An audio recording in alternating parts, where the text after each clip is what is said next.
Welcome to our next adventure with Chemology 411, a podcast about anything and everything. Kim and her guests will take you behind the scenes, behind the story, or behind the bar. So sit back. Make sure your seatbelt is fastened, tray table in its upright position, all carry-ons stored under the seats. But for this adventure, electronic devices must remain on, as we are ready to take off on our next adventure. Introducing Kim Schultz and Chemology 411. Hi, everyone, and welcome to episode 45. Today, you're going to be in for a treat because Tyson and I are going to be doing our very first Kim and Tyson movie review-ish. Boy, a little something we don't know. And tonight's discussion. Exactly, a discussion of Bad Times at the El Royale. I am Kim Schultz, and I'm your adventure coordinator for this show. Let's say hi to my co-host, Tyson Harley. What's going on? Shoot, I saw you just a few days ago. I know. We actually walked the lake together. Oh, man. That was fun, man. Yeah, we got some workout in. You know, not bad for August. No, it wasn't quite August then. Yeah, it was. Yeah, it was August. It was August 2nd. Yeah, it was August 2nd, 79 degrees high. Yeah, we'll take it. And then we had some of that lake breeze. So in Kansas, that's you're thankful when it's only. I know there are plenty of hot places in the country in August, especially. Yeah. This is one of them. Yeah, this is. Yeah, so, this is. Yeah. So it hadn't been long. So let's just get on to so that we can go do our discussion. Yes. We're going to go ahead to Tyson's Quick Hits number 1. Woo-hoo. So I said something kind of funny earlier. I said, "Can we leave the lights on this time, Kim?" So, if you ever wanted to sound like, I don't know, I'm in some kind of abusive relationship with Kim. No, what it really meant was that I took really junky notes, like kind of with my right hand while I was watching, and so I had to look at my notes and can barely read them. Because I was trying to keep track of the screen, but you saw me. I was just kind of like trying to write little words. And so my chicken scratch, for my purpose, is always a little bit hard to read. Mine is let too. alone when I'm not even, looking at it. So it's even harder to read. So can we keep the lights on, please, this time, Kimmy, please? I'll think about it. Speaking of, I don't know why that was a bad. I don't know why I was about to say, speaking of lights, you should see my Facebook vids. You know what? Because the screen... It's got light? Screen has light. I guess that was where I was going to go. Anyway, I did put up a couple of Facebook videos that were just, subject and fact-related since last week. So go ahead and check those out. Those are very cool. And also, speaking of lights... this is different. Like, this is too early for me. I know. I'm a little thrown off by how early we're doing this, and we did that last week, too. Well, we always kind of screw around before we actually start. We're like, especially with this... We prepare. We don't screw around. Yeah, especially with this when we're looking at our illegible notes. But I did get here at 6:30. You didn't even get that. Yeah, no, I heard you. We don't screw around. We prepare. We just prepare. And to your point, yes, actually, part of it was preparing because both of us are going, now what I mean here? Right. Well, what I mean by these notes? We met on Monday, but Monday, that's 2 days ago. I wanted this to be fresh in our minds. So. Yeah, a little bit earlier than usual, but yeah, I'll take it. So, something of interest that I'll point out to you. I listen to Coast to Coast AM. I have a subscription. Many years I do have one. I don't stay up to do it, although many nights I probably could catch a good part of the show if I listen to it live. But who listens to AM in their house anymore? There's too much interference from all of our electronics. Kind of ironic. But anyway, one of the recent guests I have a new kind of intellectual crush on. Ooh. She just kind of seemed like she was very engaging and a very easy to listen to. I don't mean in any weird way. Just she was so engaging with her topic. And her name is Caroline Corey. And she teaches kind of, just the power of the mind, but in the more, like, even the truly psychokinesis way, up to and including that, which means you can move things. So anyway, one of the things that has intrigued me, but I haven't bought yet, is you go to her website. Her name is Caroline Corey. No, I'm not making any money off of this. I just thought it was interesting. Superhumanfilm.com. So what she did is like, you know what? We all kind of know there's a power of the mind. Oh, yeah. I'd like to document it. So supposedly, now these are still low level, but where instead of just having classes where you hear like word of mouth and anecdotal, where somebody went to that one psychic show that was at the same place where they do comedy shows. Right. And, wow, it was really impressive what the psychic could do. Or, like the hypnotist stuff. Yeah. Where, like, I'm pretty sure they were really hypnotized. My friend was definitely not in on it. I've done multiple hypnotized shows. Oh, my gosh. And some of those are like, whoa, that's really impressive, and it seems hard not to believe. So, but by the same token, say if I haven't gone to one, I'm like, yeah, I believe you mostly, but I haven't seen it myself. So she said, you know what, let's go ahead and capture some of this phenomenon. So some of this is her, supposedly, I haven't watched a film yet, you can get electronically. I kind of like it when things are available via DVD. Right. And this one's not yet, it's just electronic. Either that or it was like 5 times expensive on DVD, and I haven't decided to pull the trigger on it. I can't remember which. But you could rent it, and it's you go to superhumanfilm.com, and they do things like kids are trying to learn to be aware of things, and supposedly kids can do this better, literally with a big old thick, like practically 3D eye fold over their eyes. And then you'll be like, okay, what color is this? And you know how kids are more flexible, they're not caught up in their beliefs. And supposedly can be like, yeah, that's blue. And that, so the idea is that they are allegedly demonstrating seeing with their eyes closed. And another one is like a psychokinesis thing where, yes, because it's a low level of psychokinesis and it's beginners, they'll do something like take a tissue and balance it on, I'm going to say like in the center on a toothpick, and they'll try to spin it. And supposedly they do things like that, not just not like they'll try to set up the control where eventually they put like a heavy, let's say one of those big old dessert dish covers, like say you've got at the diner. Right. You put the big lead crystal glass over that, maybe not lead, I don't know, but the big heavy stuff, and it goes all the way to the plate. And so you put that over your little mechanism, and you still try to spin it. So nice. I thought that was interesting. Yeah, it's at superhumanfilm.com, and it says the subtitle of the film itself is The Invisible Made Visible. So I thought that was interesting, and that is the end of Tyson's Quick Hits. Woohoo! Well, you had started out by talking that we did walk. So for those of you guys listening, walking Lake Shawnee, which is, it's about like, I have to say 10 miles from here, 8 miles. It's not that far to get there because we're very lucky to have a lake. It's a man-made lake. But anyway. You're not 5 miles from the west side of it here. 5 miles? Yeah. 5 miles, 6 miles? Yeah, but definitely not. Not to the west side of it. I meant to where we had to go. So. Less than that. It isn't? Oh, well, it's not that far.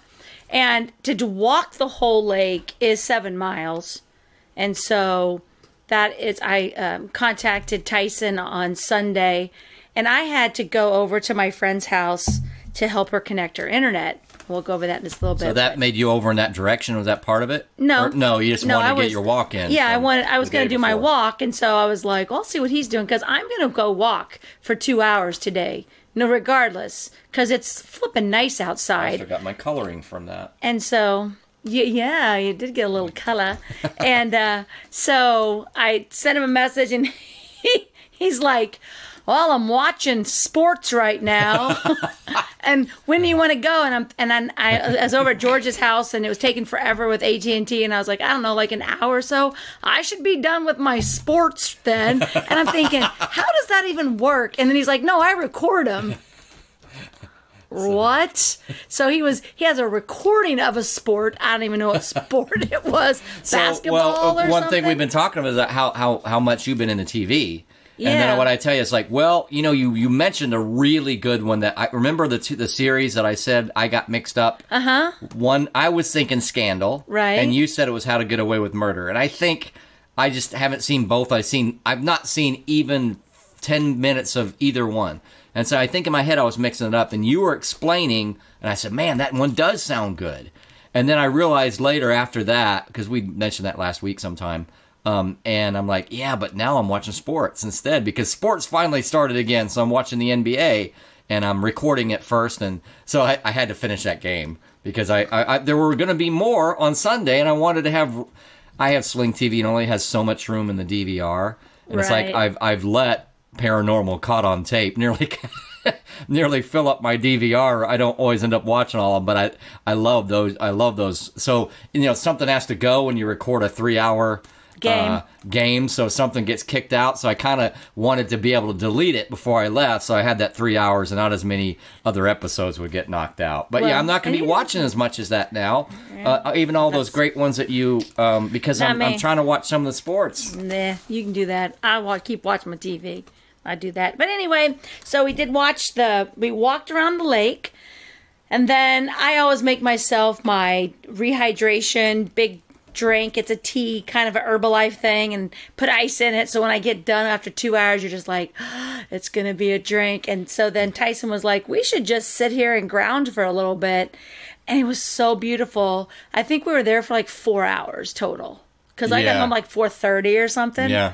And just sat and just kind of chilled out. Got rained on for about 4 or 5 minutes. Like some sprinkles came through. Like a dark the kind cloud. where it's sunny, but then you see one cloud that still looks nice, but on the bottom side it's dark. Right. And you go, that's a rain cloud. And then we got sprinkled, but you could also tell it wasn't going to last very long. And it was awesome. But earlier, like the day before, my friend George had called me. I like the aside that you just name these people. It's like they're little, they're kind of co-stars. Yeah, well, when they listen to it, they always text me. It fleshes out the universe and the mythology of Kimology. Right. Yeah, well, where I'm always like idea,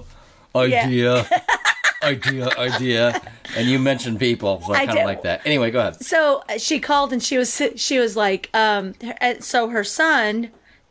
My friend is Georgiana, and her son is George, and so we call her George as well. But her son and his family, they're actually at Disney, and so she about a month ago had gotten the new box for her AT&T to hook it up, and they told her all you have to do is just plug it in and you're done. And she goes, that's crap, right?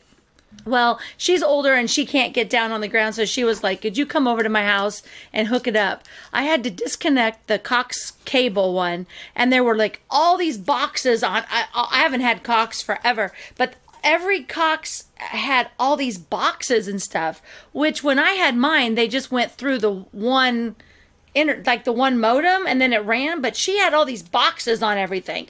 And it was really weird. So it seemed like the old setup meant a bunch of multiple boxes. It was multiple, but I don't even know if some of them, I don't know where they were all at. I just kept finding boxes. So finally, I hook in the, very simple, plug it into the little wall unit, and there's no internet.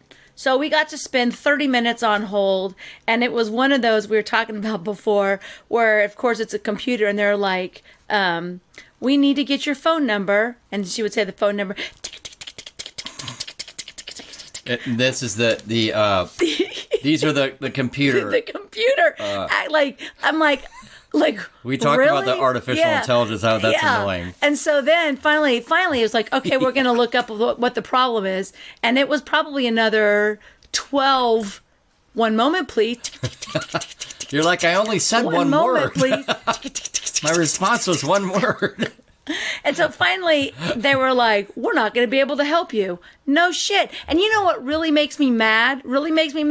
Is it says, are you calling about phone, internet, or cable? And we hit internet. And it goes, you can go online and find us at da-da-da-da-da-da. Like, no, I can't because I don't have internet, you idiot. So we're sitting there, we're on speakerphone, and I just keep making sarcastic, and she goes, they record this, right? And I'm like, yes, they need to take this to customer quality care and realize that that's stupid to keep giving me this ad.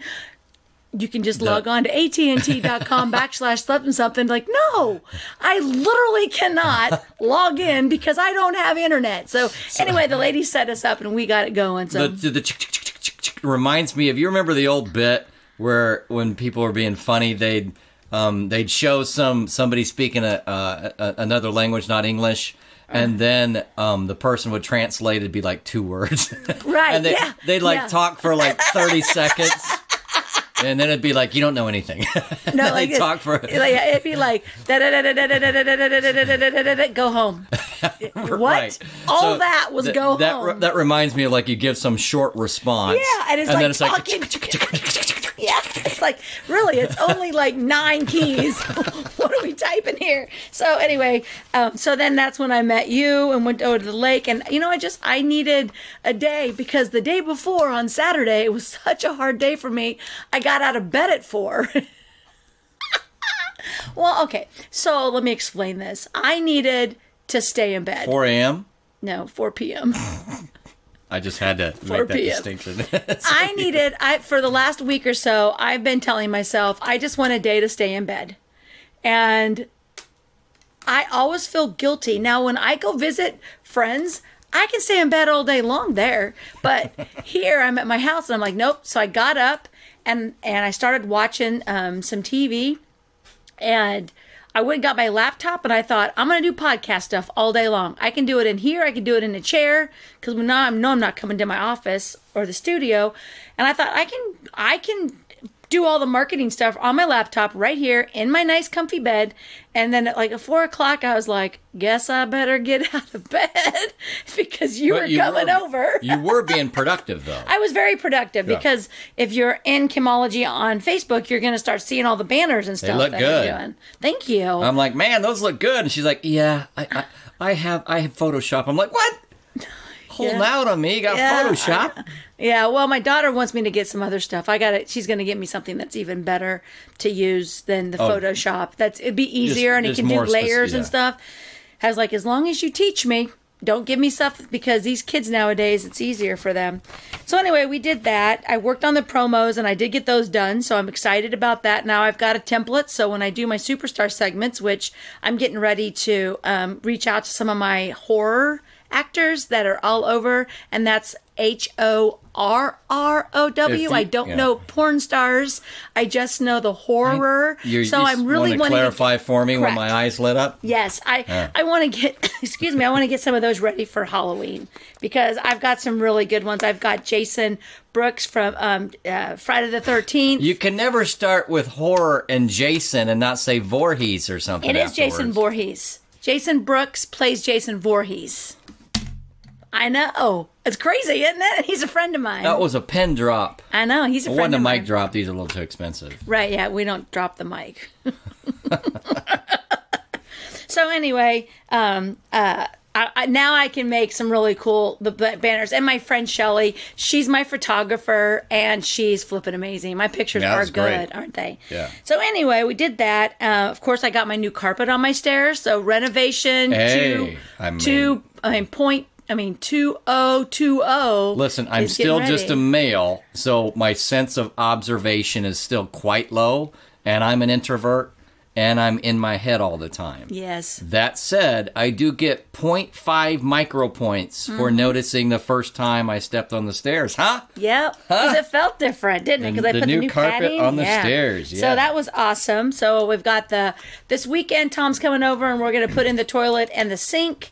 And then that will be done. They have ordered my siding, so that will be in September. Ooh, doggy. The windows are built, so they might be putting windows in. I don't know. Anyway, nice. They're ready to go.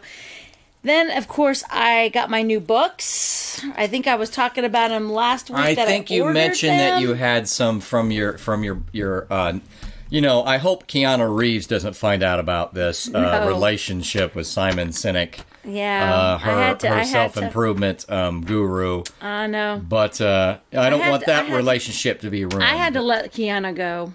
Okay. I did. It was hard. I mean, he cried a lot. It was bad. Like, I was like, Keanu, we've been together for, 30 years secretly. You don't know who I am. He's like, that's it. I'm going to make John Wick 4 and kill some people. That's it. on the screen. he's a backup. He's never going to let me go, but Simon is so cute. He's Simon adorable. Sinek, S-I-N-E-K, is one of your new self-improvement. And I see he's more those leadership. types of guys. Okay, leadership. This is leadership. Where he has a lot of videos, and given his age, I wouldn't have known he had 3 different books out. I think he's got more. This just came out. These are older. So the Find Your Why is and Start with Why. Those are like 10 years old. And I believe he said that he's getting ready to update it a little bit because it's 10 years old, so he needs to update it. But he's really awesome when it comes to helping people become leaders. And today, when I was watching my self-education this morning for 30 minutes, like I do every morning, what he had said was there's a difference between an entrepreneur and being self-employed. And I've always looked at myself as an entrepreneur as opposed to being self-employed. I'm a leader. I'm bossy. I take, I care about people. I don't just go to work. I had to ask you about the lights. I know. We'll talk about the lights. Anyway, so I have Find Your Why, and then Start with Why, and then the one that I'm really excited about is Leaders Eat Last, and he has a couple things. He has a couple videos where he's talking about that book as well, and so these are going to be the ones I think I talked about my book club that I'm going to be going over. These are the ones that we're going to start with these books. As I read through them. And like I said, I've got to go through and I've got to do a whole program so that everything is done with dates and the time you have to read the book so that I know and I can adjust it and put it in my schedule. But it's motivating, and it's very good to know that I do about 90% of this.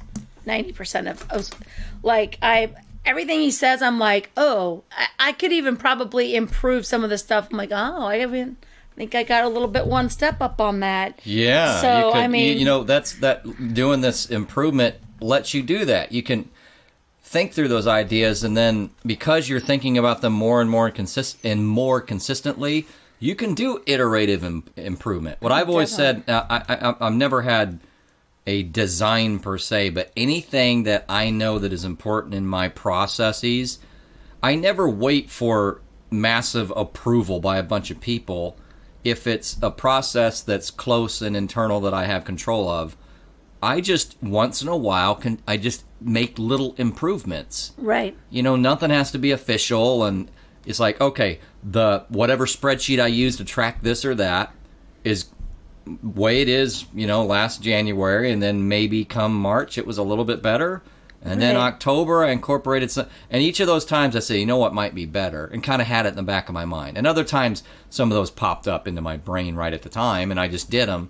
But when you see those little deals, I know this, what I'm talking about is more mechanical maybe, right? But you have to remember and keep that bookmarked in the back of your mind, like, how this could be improved. And maybe for these things, it's like a process of, I read that thing, and then I thought, that reminded me I'll do that, but I could also do this. Doesn't mean you have to do it right then. Right. But you do need to take that mental note. Right. And that's how, and so my processes that I have control of over the years, they're just going to be entirely different. It's not that I wasn't trying hard to begin with. It's just that if you always think you have to be, what have we said about perfect is the enemy of something. Right. But if it's kind of the idea of paralysis of analysis, or perfection is makes you not start something. Right. It's like you do what you can, and what to the extent you have it makes sense, it's logical, it works. And then as you increase the complexity or the scope of it, you can continue to make those small improvements. So I'm sure it's that with that type of thing too. Right. And like with being a leader, bosses don't necessarily, they're not leaders. I've always, you always get that boss that's really not a leader. The boss, maybe he's got great leaders underneath him, but leaders have a specific definition, and boss isn't a leader. So it's the same thing. There's just so many different things, and that's why I believe that when I read these books, I like to say, I just pat myself on the back and I'm like, you do that. Like, I didn't even need someone to tell me. And so, but it also, because it's in a book, I realize it doesn't come natural to everybody. That someone needs to hear it and go, hey, that's a good idea. But I always put the other people first. I see a problem and I'm like, I need to fix it. And I don't take all the credit for it. I give everybody the credit for it. If you would say, hey, I think we should do this and this and this, and I go and do it, I would say, Tyson told me to do this. I wouldn't be like, yeah, this was all my idea. It took me. I'm just not that person. I don't require the credit to making something better. So that and giving credit is an easy way to make somebody else feel better, right? And to make other people feel better about you. Like right. when they hear you say, "Oh, thanks to my friend Joe." Right. I thought Joe reminded me I should do this type of thing, and so that's what I've done here, and so that was really helpful. And then remember, hey, she gives credit, and so I can trust her to be. It sounds like you're less ego driven, right? Yeah, and that you're less selfish, and that you're open to input, which you are, right? Let alone that Joe sometimes hears that, or whether you're, obviously that probably implies also you really openly express to Joe your thank you for that input, so right. He feels better about it. So yep. Yeah. So after we recorded last Wednesday, we had a typhoon, flood, whatever happened in Kansas. We got like 6 inches of rain in like 5 hours, and my basement leaks, and it leaks a little bit. In my utility room, and there's like there's a crack in the foundation where like the water spills out, like you could fill a cup of water. That's just how much it can come in. And this water was outside when I went in my backyard trying to cover up the thing with the lid. Window well? My window well. Yeah. The water was up past my ankles in my yard. That's how much water was coming down so fast. The whole window well was full, and water was just gushing in the whole window well, just like a waterfall. And so I'm downstairs and I'm doing my stuff, and I can hear the water coming in, and immediately I go and I get a bucket, and I'm like picking up, like I have the bucket, and I think I filled it up like 3 or 4 times, took it upstairs and dumped it. Off, if you will, the water fountain spigot. Of the little water fountain spigot. I took a dustpan, and I put it upside down, and I put the pan up against the wall and let the water run down the pan through the little handle into the bucket. And so I was doing that. Well, my nerves started just getting shot, and I just started feeling sick, because I'm thinking I can't keep up. But the drain is right there. So if the drain keeps draining, then the water's going to come in my basement and it's going to go down the drain. It's going to put a little bit of water in the utility room, but it's literally right by the drain. So I went upstairs, turned the TV up really loud, and just I worked upstairs because I couldn't mentally handle the fact that all this was happening, and I don't have any control over it. I can't stop it by any means. So you like checked it after a few minutes to I see would if go it was back okay down. by itself? I mean, yeah, it had already been going forever. I mean, this is. I was in a meeting, and I could hear it come in, and I was like, oh no. Oh. And so I watched it. The drain is full all the way up to the top, but it's not going over the drain, so that means it's just slowly draining out. And I had a little bit of water in my office where it flooded the last time, but I had towels in here, and I've got the wood floors, the vinyl floors, so the towels were wet in here, so I put those in the dryer, put new towels down, and I just keep doing that, and I'm upstairs, and I think that's why I was in bed on Saturday. I just can't handle that. That's really, I mean, with everything going on. I think that was Thursday, and then we got more of it Friday, or we got some decent amount Wednesday and then Thursday? It was Wednesday night and Thursday. Wednesday I was fine because I didn't get a lot here, but Thursday was ridiculous. So then now I'm getting my siding, and I called my friend that does one of my clients, and I'm like, I need someone to come and fix this flipping wall. I need it done. So I'm going to go get my line of credit. I'm going to add some extra money to it, and I'm going to have someone come and fix this wall. wall, because I can't mentally handle that. Like, I mean, I'm very honest. I would have gone upstairs and like went into a corner in the dark and just like rocked back and forth. If you That's hadn't how turned bad. up the TV loud, or yeah, because I can't then I can't hear it anymore. And it's raining outside. My nerves are going, and I don't know if anybody else gets that way, but when things are not in my power, and I'm just like, well, it's not even. Sorry, I was turning away to put away some of our equipment. Our studio equipment. When it's not even that's not in your power, but that's potentially damaging. Yeah, to I could like I'm just like financially and structurally. All I say is everything can be replaced. Everything can be replaced. And some of my clients had water. Their whole basement was up past their ankles. So I'm thankful for what happened. And I just went upstairs. And because of my manifesting and stuff like that, I have to remove myself and go into another direction. I'm not going to think about it, because me sitting there thinking about it, and that's why I turned on the TV very loud so I couldn't hear water coming in my house. And I just watched TV and I worked on my laptop upstairs. Usually water. I was gonna say usually you get white noise is supposed to be peaceful, but not when the white noise is coming from your basement wall. No, and you can't meditate to and that. I can't even do thunderstorms now to go to sleep. Like I can't, because it just psychologically messes with my head.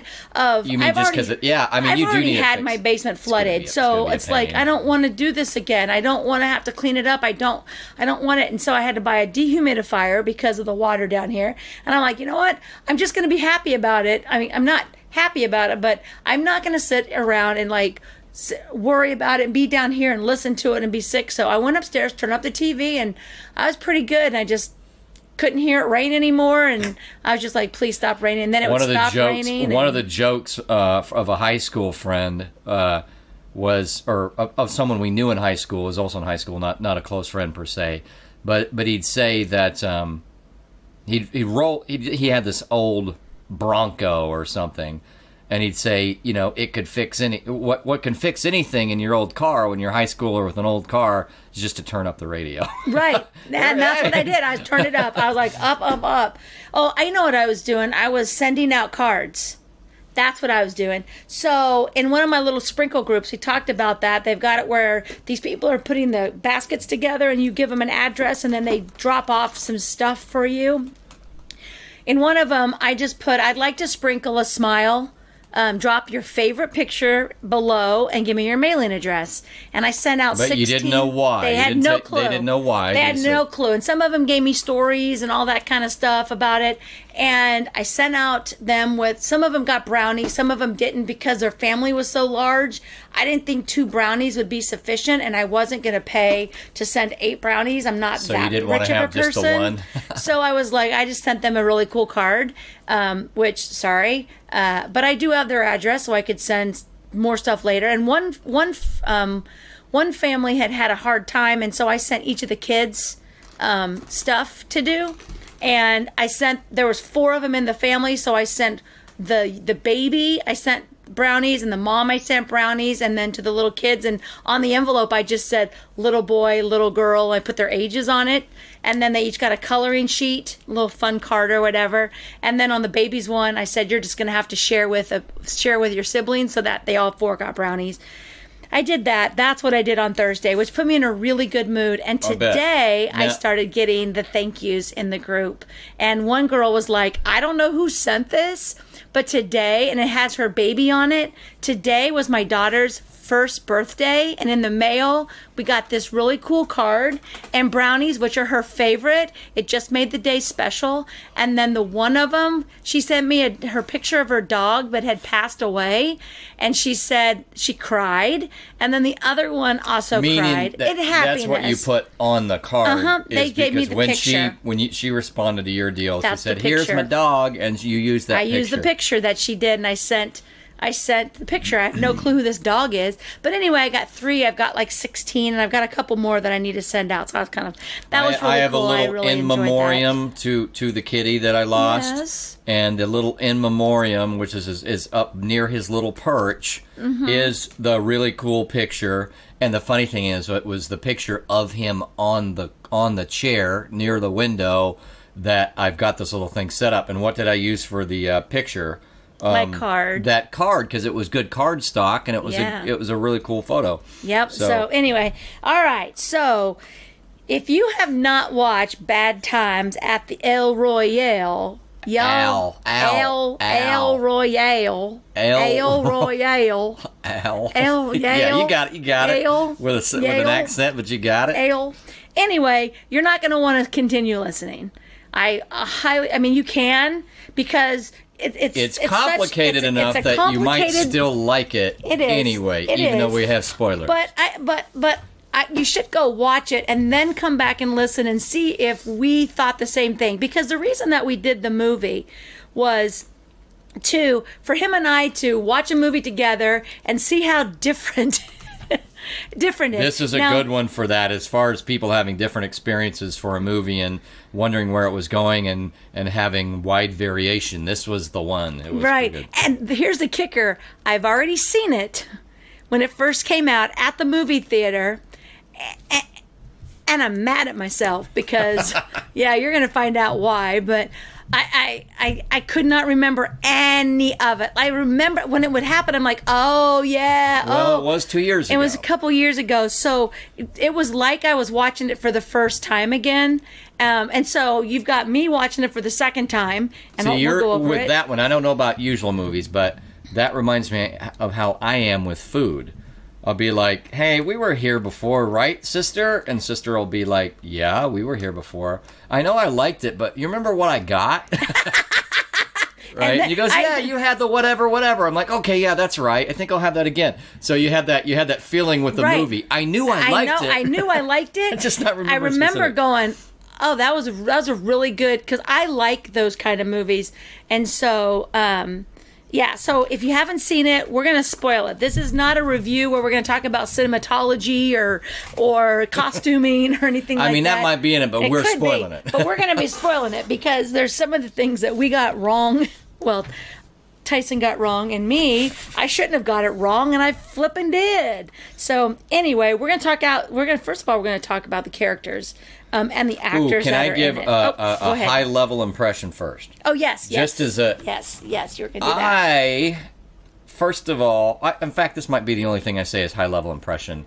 First of all, I thought it was a 9, an easy 9 out of 10, and secondly, I kind of called it a crazy Clue movie. So think of Clue, the movie. Yeah. And I kind of remind me of that. The ensemble, and it's not so much a whodunit, but what the heck's going on. You have all these people in their different rooms doing different things, and they have to come back together, and there's a little bit of that isolation thing going on. So that's my high level before we go into it. 5-second summary. A crazy Clue, the movie. Except not humorous. Not goofy, because it's interesting, funny, but also whoa.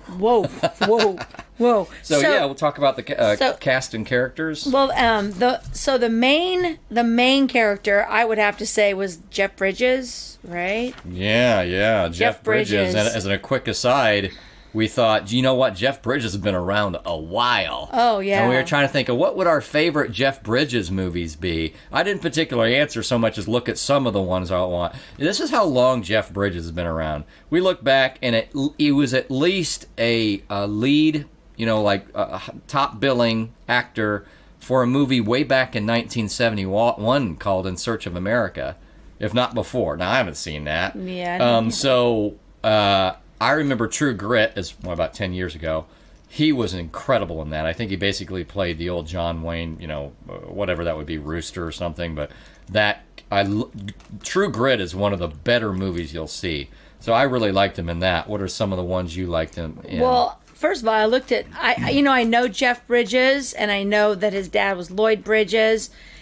And I thought, I would have probably have seen him in a lot of movies because I just know Jeff Bridges. Nope, I had not.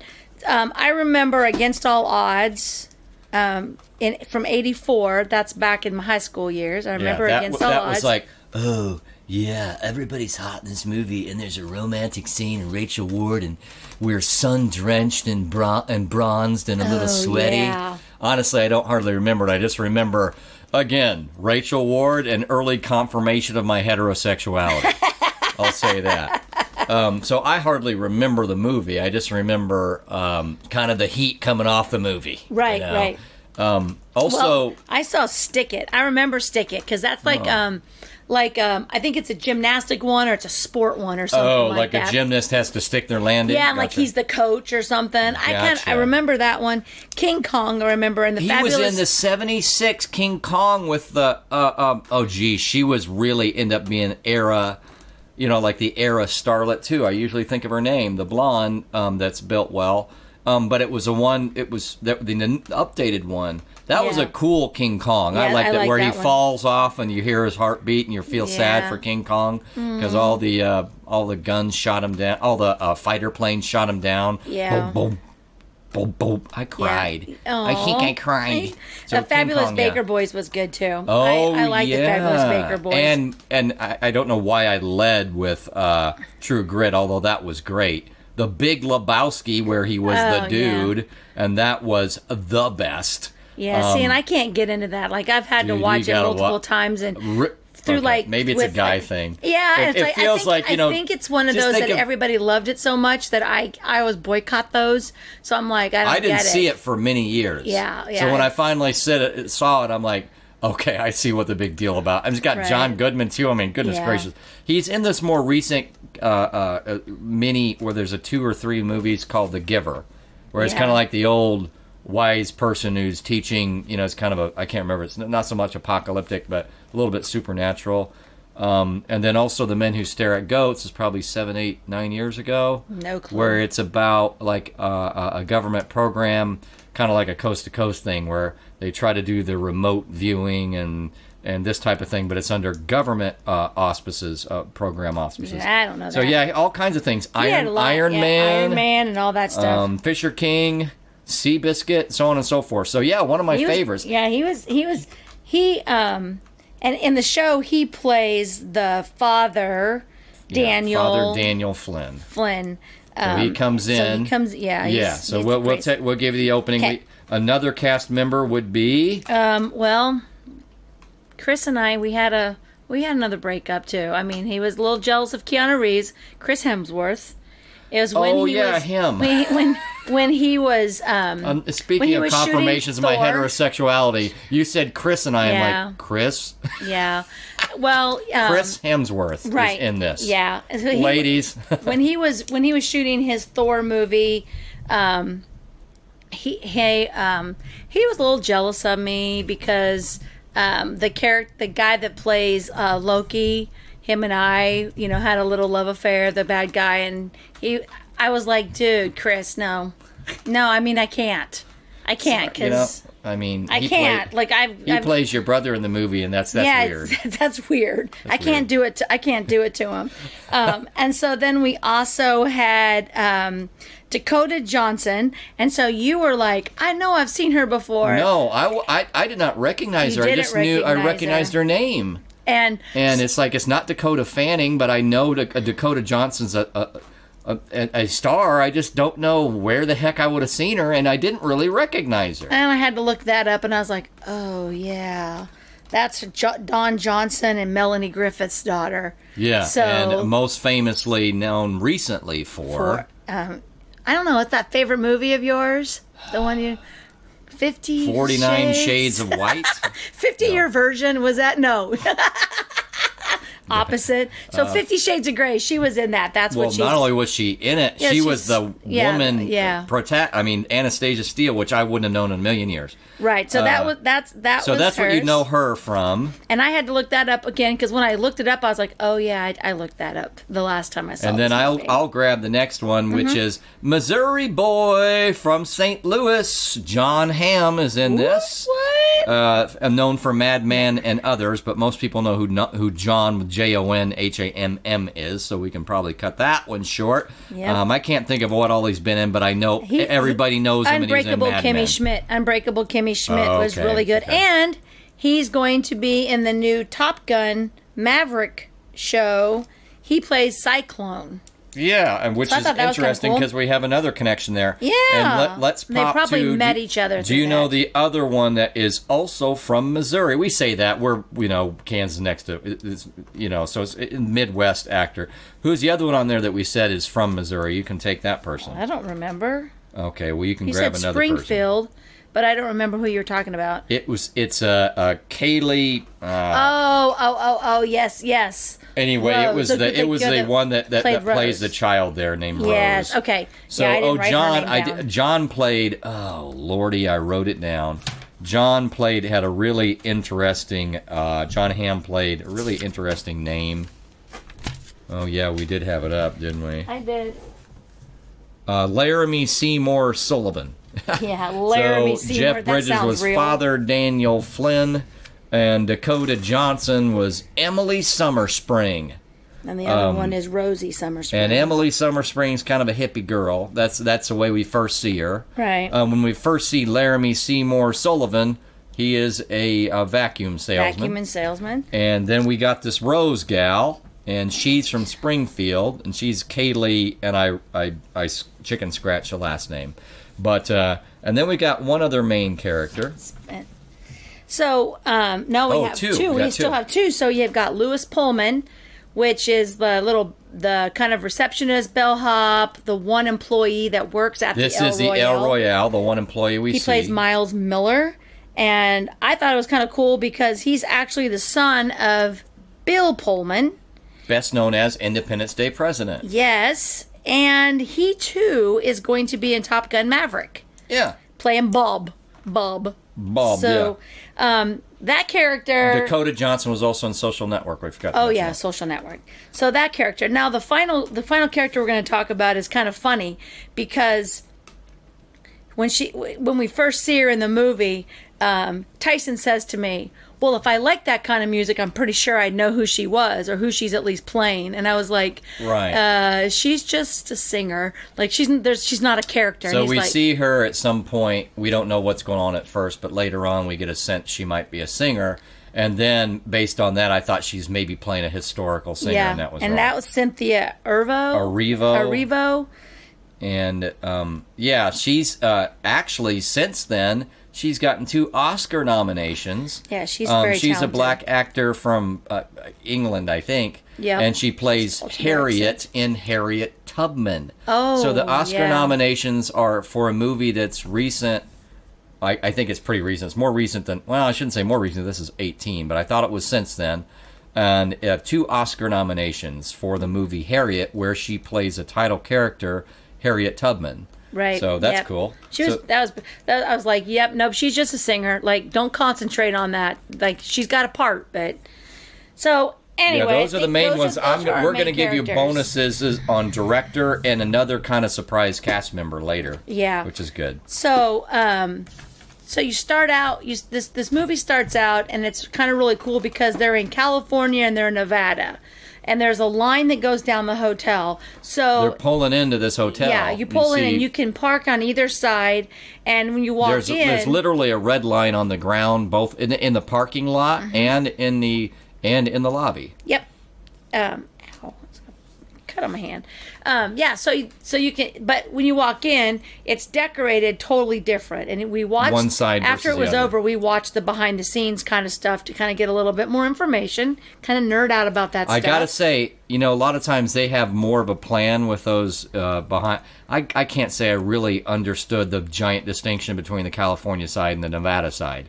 But it's in Reno, right? No, it's in Tahoe, right? It's near Lake Tahoe, supposedly. Well, and it made me wonder: is this a real hotel? I mean, this is how cool it looked. It looked so cool. It looked really neat and really historical, and I didn't think it was a real hotel per se, but I wondered if it wasn't based on one. Right, and they had to build most of it. Like, they tried to go find locations so that they could make what they wanted happen, but the director was talking about how everything had to be exact. The music had to get the licensing for every song. Everything had to be perfect, or the whole puzzle wouldn't work. And so they basically kind of built this whole entire thing. And so it's a period piece. It is back in the and when I early first 70s. started watching it, I'm going, okay, made some reference to 10 years later, and they had an early scene, and then we forgot to say how it started. So it opens with this guy pulling. So it's before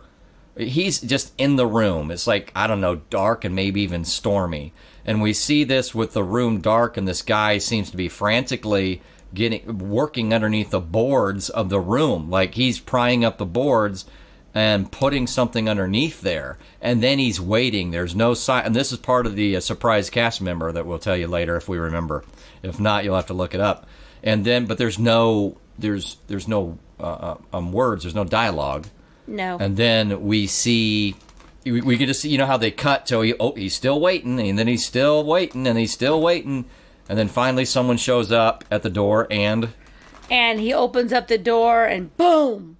Well, at first he lets him in and says, come on in. Yeah. So we get some sense that later on we don't understand that it's someone that later on does not get told by anybody who was a known witness.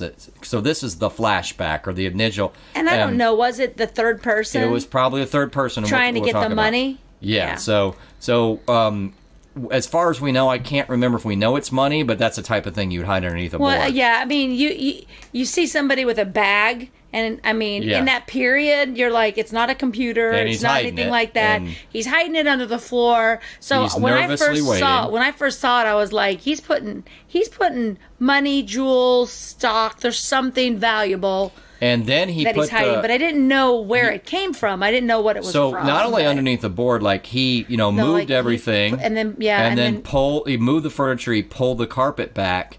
As though this is potentially a long-term hiding place he didn't know. I was a little confused on that. But when he opened the door, he's like, yeah, come on in. Finally, some action. And then we see his brain get splattered. So well, and it could, I mean, it could have been that he waited there for a little bit. No one showed up. So he thought, oh, wow, I better hide this. Yeah, that's the way it played.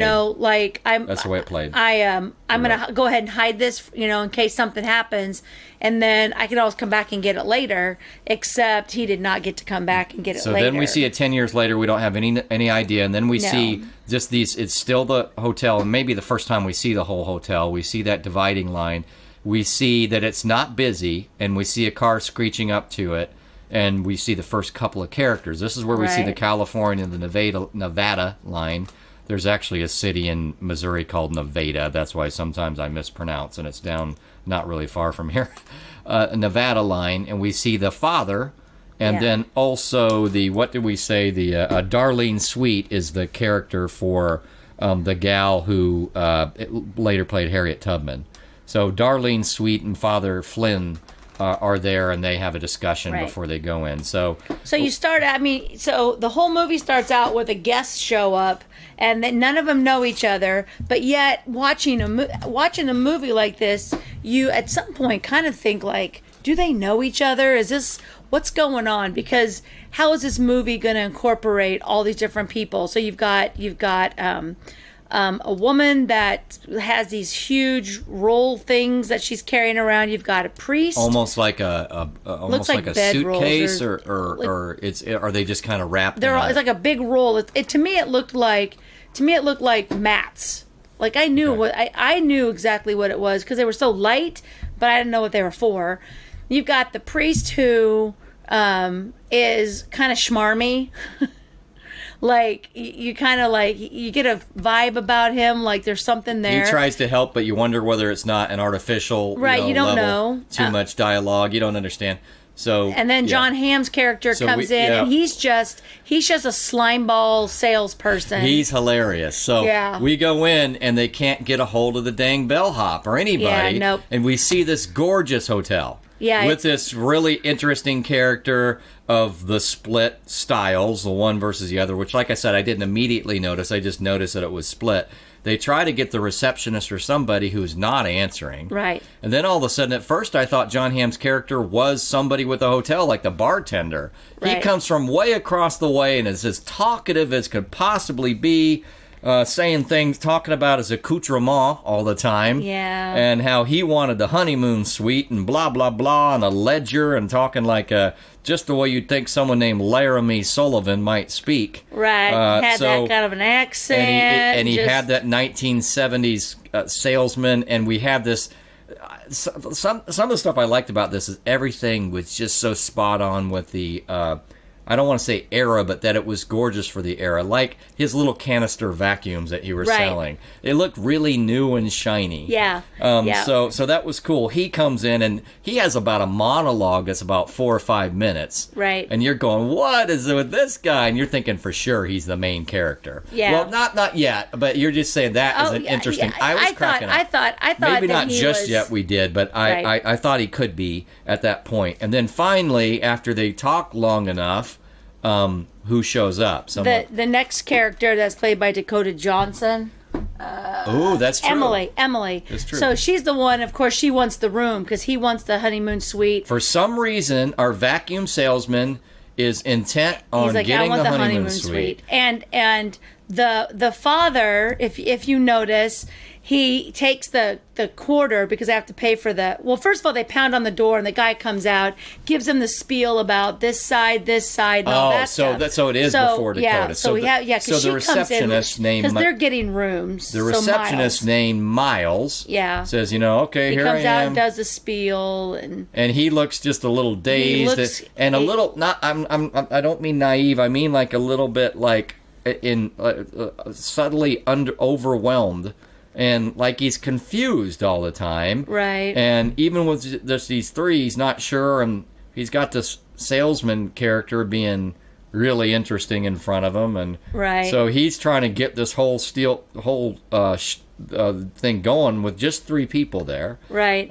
And they're having this discussion on who should go first. And then in walks your gal. So, yeah, we got the 4th one. But when the priest comes up to pick a room...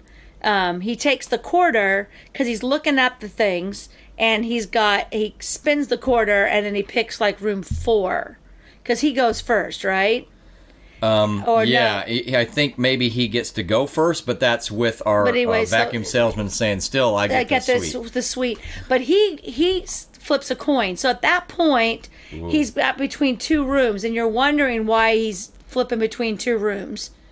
And then she picks the Emily character picks this honeyroom suite, and then he's like, "Yeah, not going to happen."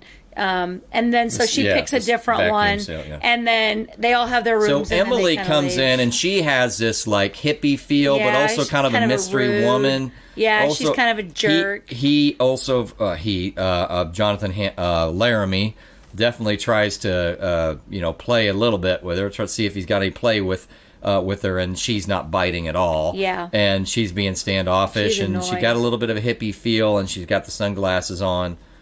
So I can't remember. But so a good part of this is them picking rooms. Right. So you got the room. So you're wondering.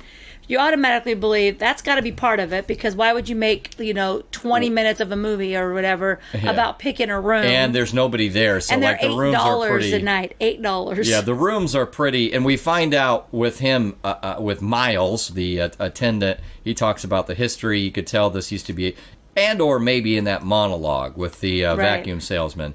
That used to be a happening place. They show some of the celebrities on the wall. They lost the license to gamble. Yeah. So it was not just an El Royale, but it was kind of a casino too. It used to be a more happening place. So to have 4 people come in the off season, because that's what he said, it's the off season, right? All at one time. I think that's why you would think that he'd be overwhelmed, maybe.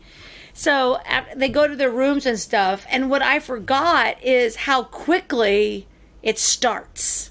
Like, that's one thing about this movie. It starts that quick because Laramie immediately goes in and takes the key.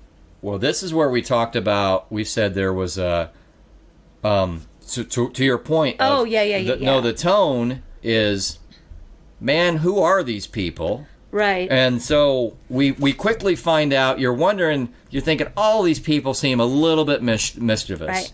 And so then we soon, and kind of in sequence, alone in the rooms, we see them, and we see it. The first scene for every single one of them is weird. Weird, right? Is like mysterious, like what is going on? So as soon as they go off to their rooms, we kind of go back and forth to the scenes. And go ahead. So Laramie opens it up you see a vacuum cleaner, but then he takes it out and he's got all these tools and all this little things in there, and you're like, yeah, he's what got the a fake heck bottom in one of his is briefcases. that? Like, what is he? So now I'm thinking, is he like a robber? Are those tools to break into a safe? He takes off his salesman. He looks totally different. Right. His suit jacket. He looks totally different. And was he on the phone when he found the first bug? I think that was after. Talking to his daughter. Oh yeah. Wasn't he talking to his daughter on the phone? And he was that's cutting... how it's revealed. So, we're like, okay, right. this is still a regular guy, but the first reveal is actually talking to the daughter. He loses his Laramie accent. He sounds like he's just a normal guy. Sounds like somebody from putting Iowa singing his daughter to bed.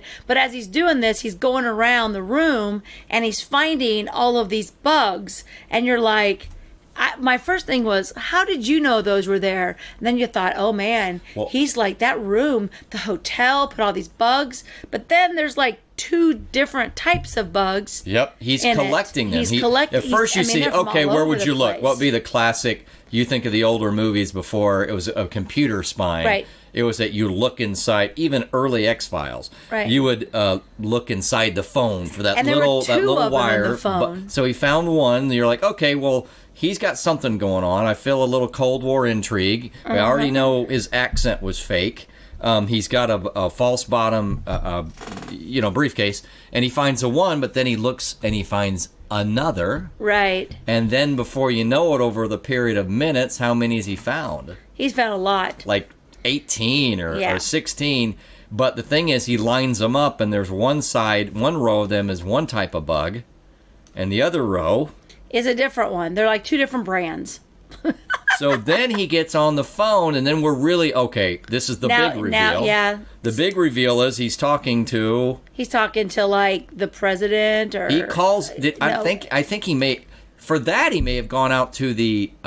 FBI. He may have gone out to the telephone booth for more anonymity. He was at the telephone booth, and he called... He's like, agent, blah, blah, case... Did he call Hoover? He called J. Edgar... we get a sense he may be... Or if we didn't know directly, we get a sense he may be talking to J. Edgar Hoover directly. Right, yeah. And talking about the case number... And at this point, though, what's happening in the other room? Because remember, we said weird things happen in all these rooms. So you've got one girl putting stuff up on the wall. You've got the priest is tearing up the floor. So now you kind of I connected the priest with the guy at the beginning. So he's looking for something in the floor, and then but we haven't got to the other one yet. I think we got told it was 10 years later. So we know who is this guy if it's 10 years later, but he's looking at this floor. He's tearing up the floor like the first guy did. The character Darlene, she's put something up on the wall, and I didn't catch what it was. Yeah, because I thought, oh, maybe she's going to kill somebody in there. I knew it was silencing stuff. Like, I could tell she was putting up soundproof stuff. In the lobby, the salesman kind of told the father or Miles or someone that, clearly this is a lady of the night that's just an escort, and she needs soundproof. Something. Oh, she brought her own sheets. Right, this gal brought her own bed or brought her own sheets. So then we see that and what happens so that's all we see with her right away.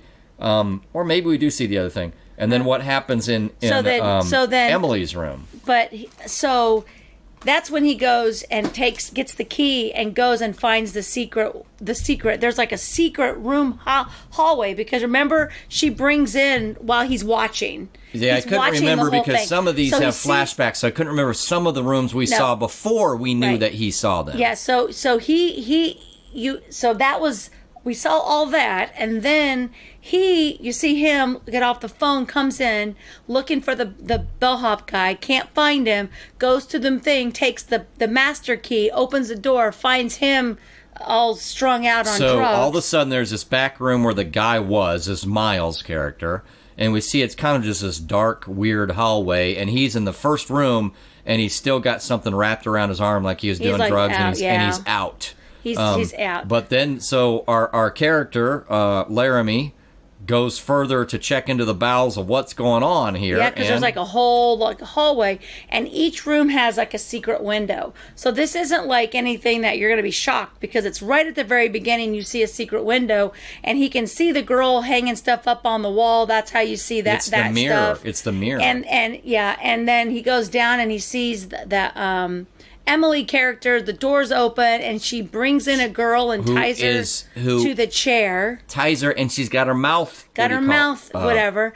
And so you're thinking, she's kidnapped somebody? That girl was in the trunk, because she had the trunk open, and I'm sitting there going, oh yeah, just leave the door open. I mean, really? Like, she left the door open. I'd been closing the door, but anyway. So it was interesting, because the first thing you saw was a little bit revealing. I think he first saw the Darlene character, who's just singing, and he's like, oh, there's a little mic switch, like he seems like he just has an intuitive feel of how this might be, and he listens to her singing, right, and she's pretty, but it's weird because I think he had some sense from the mirror before, him being a spy master guy. I think he kind of looked at it and also started wondering after he saw those bugs, and that's why he went. So he finds this back hallway, sees that, not a little bit of revelation of who this gal is. Further down, we'll see, like, holy cow, what's going on with this Emily, this hippie chick? Right, there's this young kid. She looks like about a 13, 14-year-old kid. She got her mouth, what do you call it? Anyway. Gagged. Gagged, yeah. Mm-hmm. But then you see, on his room, you see where there is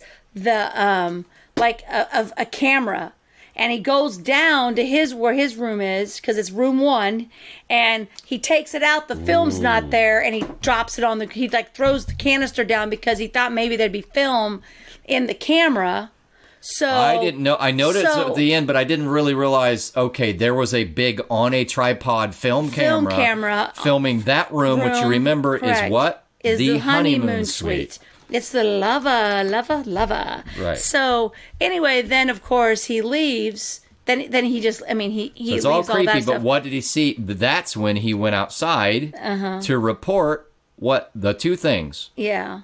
One is the regular operation, which he's apparently there for, which is some of the bugs, and then so he gives his case number, and then he has to throw in, oh, by the way, there's someone's being kidnapped. Yeah, there's like a tied-up girl, and they were like, yeah, disregard it.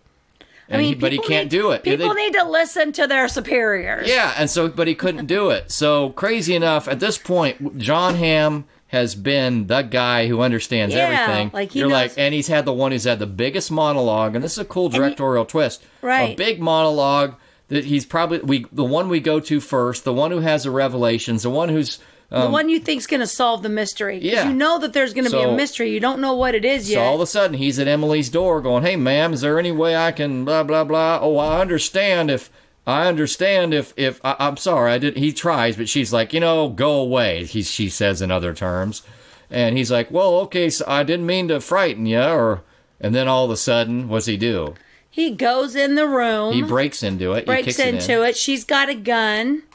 Oh, but at first he knocks her out. He thinks he's saved the little girl. He has no idea what's going on. He's knocked her out, and he's untying her like, you're going to be okay, you're going to be okay. And the girl gets up. But then it flashes back to her abusive dad. Her laying on the floor and her going through this again. So this is the Rose. We did not see her, but this is a little girl. It's Rose. And that's who, looking kidnapped, got brought in. Right. And we already have a sense about is this girl right? I think maybe even early, like, is this something wrong with this girl? The girl looked to me like she was drugged. So we still don't know. I first thought, what I think, I said Sharon Tate, Charlie Manson. Yeah. He kept trying to make... Not Charlie Manson. Is it Charles Manson? Charles Manson, yeah. Yeah, so I thought, is this supposed to be an era piece? And this is maybe the Sharon Tate kidnapping and murder situation that they're putting, and that wasn't. Which is really funny because there is one thing in here. Yeah, where I was kind of on track. But he kept trying, and he didn't know, but just him watching it, he kept trying to put like something real in here. So he put in the singer and the Charles Manson, Yeah, we can say that. When I saw the singer, maybe not yet. Maybe it was later on in the next scene. It made me think that this is a real figure. Yeah, this is like that. That's how his brain was going. Mine did not go anywhere like that. Mine was just like, that girl looks like she's drugged. And then, like, when she said to her, she said to her, was like, everything's going to be okay. I'm going to make you right. I knew. I'm like, okay, so. Oh, yeah. When he turned on the mic, she said something about get you clear.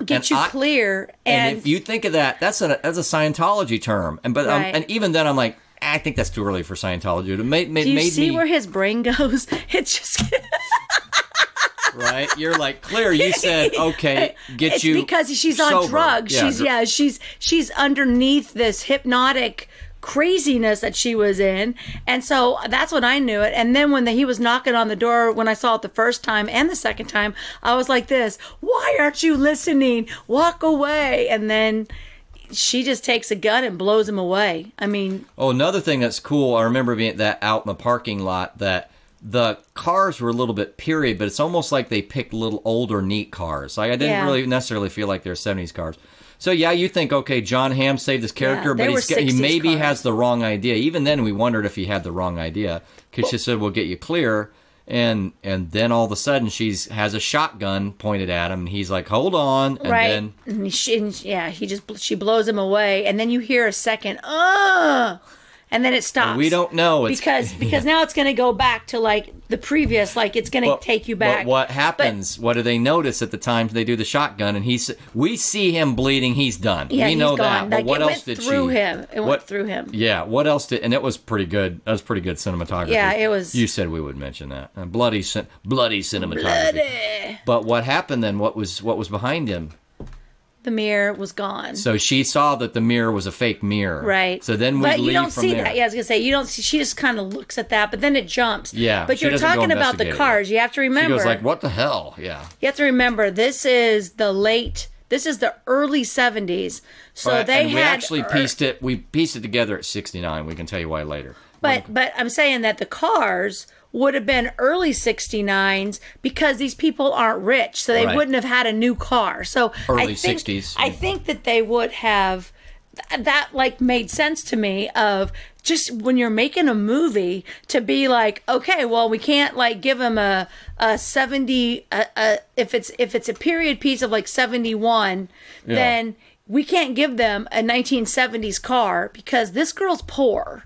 This guy just got out of jail or whatever he was doing. This guy over here does this. This guy, I mean, they're characters. So having a 10-year-old car makes sense because back then people just didn't buy cars like we do nowadays. Yeah, and the other thing to remember to track back, if you remember another scene that kind of all these scenes end up being kind of from different people's characters at different people's point of views. So you'll see a scene more than once. And find out it goes by room 1, room 2, room 3. But when he went 4. out to the telephone and he got his marching orders, what did he do? He disconnected. Yeah, he took all the was it spark plug? Yeah, or something like spark plug cables or something like that off of all the cars. He pulled those off because he said keep them all in place. Yeah, his orders were no one gets to leave. So now you got extra intrigue. Which I didn't even know why. I didn't even know. Like, I can't even figure. Did you even think anything about what this mission was? Not yet. I had no idea. Because, like, why are we keeping all these people here? Did he think they were part of this, the craziness, or like I don't know. Well, like, I think he may have said on the phone too that he'd found. That there might be another. Oh yeah, there might be another operation because he found the second set of wires and he found the hull. Well, maybe it was the facts that they didn't get any information and they didn't find any kind of a film yet. Right, he didn't find the film. Right. So don't let anybody leave. So anyway, so he's dead, and you're just your jaw did your jaw drop? Like what? Oh, I did. I definitely didn't. It was definitely very surprising. But then it jumps back, and now we're going to find out that the priest goes and gets the kid, wakes him up. And is like, do you have a key? And then takes him back there. And then that's when the priest finds out about the windows there. Miles, and at this point, we've already seen Miles as a really weird, kind of a nervous. And now we see maybe it's drug related.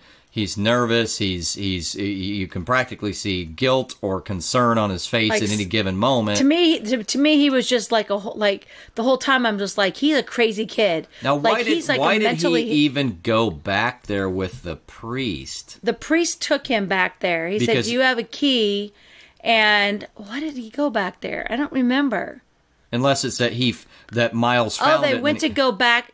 He wanted a key. No, he wanted to get the key to all the rooms so he could get into the other room because the room he was in was not there. Miles went back into his room to see if he had the master key, and he followed him back there. He saw the drugs, and that's when he saw the hallway. Okay, yeah, I just don't know why he would have even opened that up if the hallway was there. What was Miles thinking? But regardless, it did make sense. But Miles isn't thinking because he's a drug addict, crazy person, and this guy is Yeah, I think you're right. I think the father then just looks down the hallway. So the reason is, I got the wrong room. I knew it was right. That we could see I don't know, a room, and you got some sense before that he was trying to pick a particular room, like you said, and the coin. Spun the coin, and you knew it was either one or the other because there's only two sides. At this point, we can kind of picture and we piece together because he was working through the floor that he didn't get the room he wanted, so now he's trying to get the other one. We don't know his exact thought process. Right. He's trying to get another room, and then that's how they see the hallway. Before you know, right. Miles is practically confessing to the father. But Miles at this point, and I don't know why I didn't get it, because like I said, I thought Miles was a horrible person. He was like, "We've got to save this girl. We got to save this girl, and we got to save." And then he was asking him what the cameras were for, and Miles was telling him that the people, like his bosses, made him do things, and he kept wanting to confess. And you thinking he is a pervert, like he has watched things, and he's a bad person. But then he wants to save the girl in the chair, like everybody else wants to save the girl in the chair. But I don't know why that didn't click with me. It didn't click with me. I'm like, I didn't get it. I just went down the wrong road. It had Miles. A cool feel where he may have been, speaking back to that telephone call, he may have been speaking to Hoover. And it also had like this cool little feel of the secretary in this dark room. It's like she was taking a transcription of this conversation because it was important enough. Yeah. So there was something there. And one of the things that I told Tyson at the very beginning is there's like a television on the desk in the front lobby. And I'm like, every time there's the television, you need to watch it because that's got a story on it that's going to be used later. That was good because... And I missed it because the first time, because Chelsea goes, it was on the TV. And I was like, what TV? So the first thing we see is that it is the Nixon administration. It is Nixon, yep. And then you have to kind of remember, it's like, wait a second. Now I know... he left office in early 70s, but is it that he came in office? And so he went into office in 69, and this is like January 69. So this is, we figured, said in 69 if we didn't find out. I think we found out later. It was early 70s. It said on the thing early 70s on when I looked it up. Like 71 is when. I know, but the director said different. So the IMDb was a little bit off, I believe. Okay. Because it was very early years of his administration. And he was out by about, I don't know, he didn't finish his full first, or no, maybe he got reelected. Regardless, but this if you was got early in 69 in the administration. And it was in 70, that's just a year. I mean... Yeah, but I still think it was 1969 because I think the directors end up saying that exact year. So IMDb was a little bit off. So yeah, then we know that now Miles is in on it. Right. And it's not that he's doing it. That's where you and I parted because he had said, my bosses. Right. And at some point he said, he really wanted to confess. You could see he was guilt-ridden. And he basically was asking for, I think he was even asking for confession even then, but I don't remember when the flashback, at some point, and we'll jump back to the other thing because it may have been not in this sequence, Miles said, even just last year there was somebody, my management really wanted him. We're talking about the blackmail, the film, and here we go piecing together. He said... Right. So I told them there wasn't any woman in the room with this guy, and I told him that because I don't always do this, and this guy was very nice to me. Yeah, so that had our gears spinning because it didn't give any facts. And we're going, is that historical, or at least supposed to imply anybody historical? Right. So then I'm really starting to think of what years make sense. And it had to have been somebody that was known, because they wouldn't have given you the Nixon. And then later on in the movie, when they're like, why is that such a big deal? That guy's dead. Like, how would any of these people know it if he wasn't a known person that anybody would have cared about blackmailing? Oh, you mean, yeah, somebody said that. Yeah. Like, it did make sense. I actually took that to mean something else. But, yeah, it's not a bad point. And then in between there, though, I remember that we then had our reveal.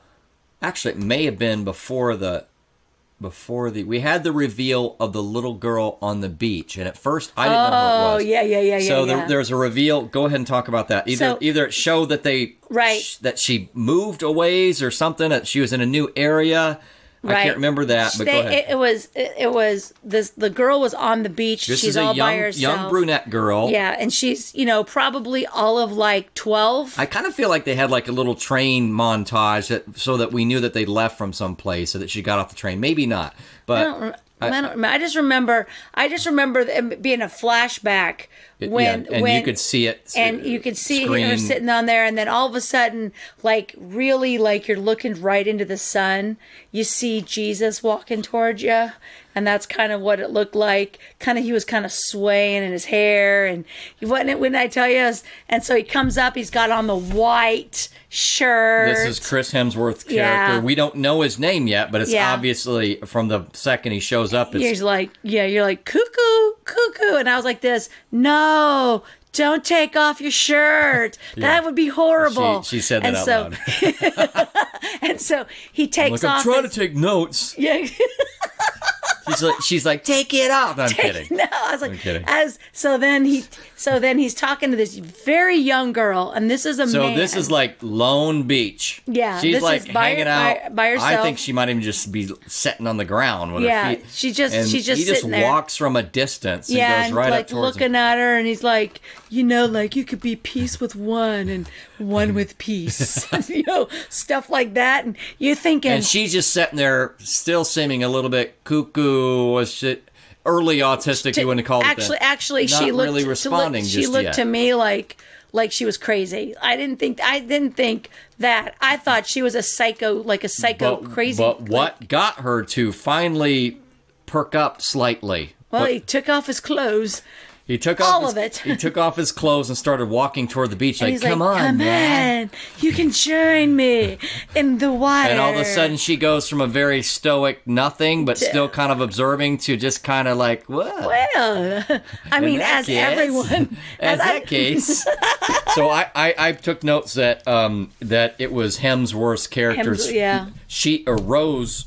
We find out her name is Rose or Rosie, Rose, and she succumbed to his masculine wiles, if you will. That's the way I put it. And you're wondering right there, you're like, that's probably not a good thing, because he's a pervert right there wanting this little kid. Because the actress is older, because I got a little pervy feel when later on, because you're just kind of like, ew. But she is playing young she's daughter. Playing like a 12, 13-year-old, and she's like 21, so it makes sense. But she's real little. And if I remember, that flashback was just before we really got a better sense of who that kidnapped person in the room was. Because I took notes that it was, so it's just the sister?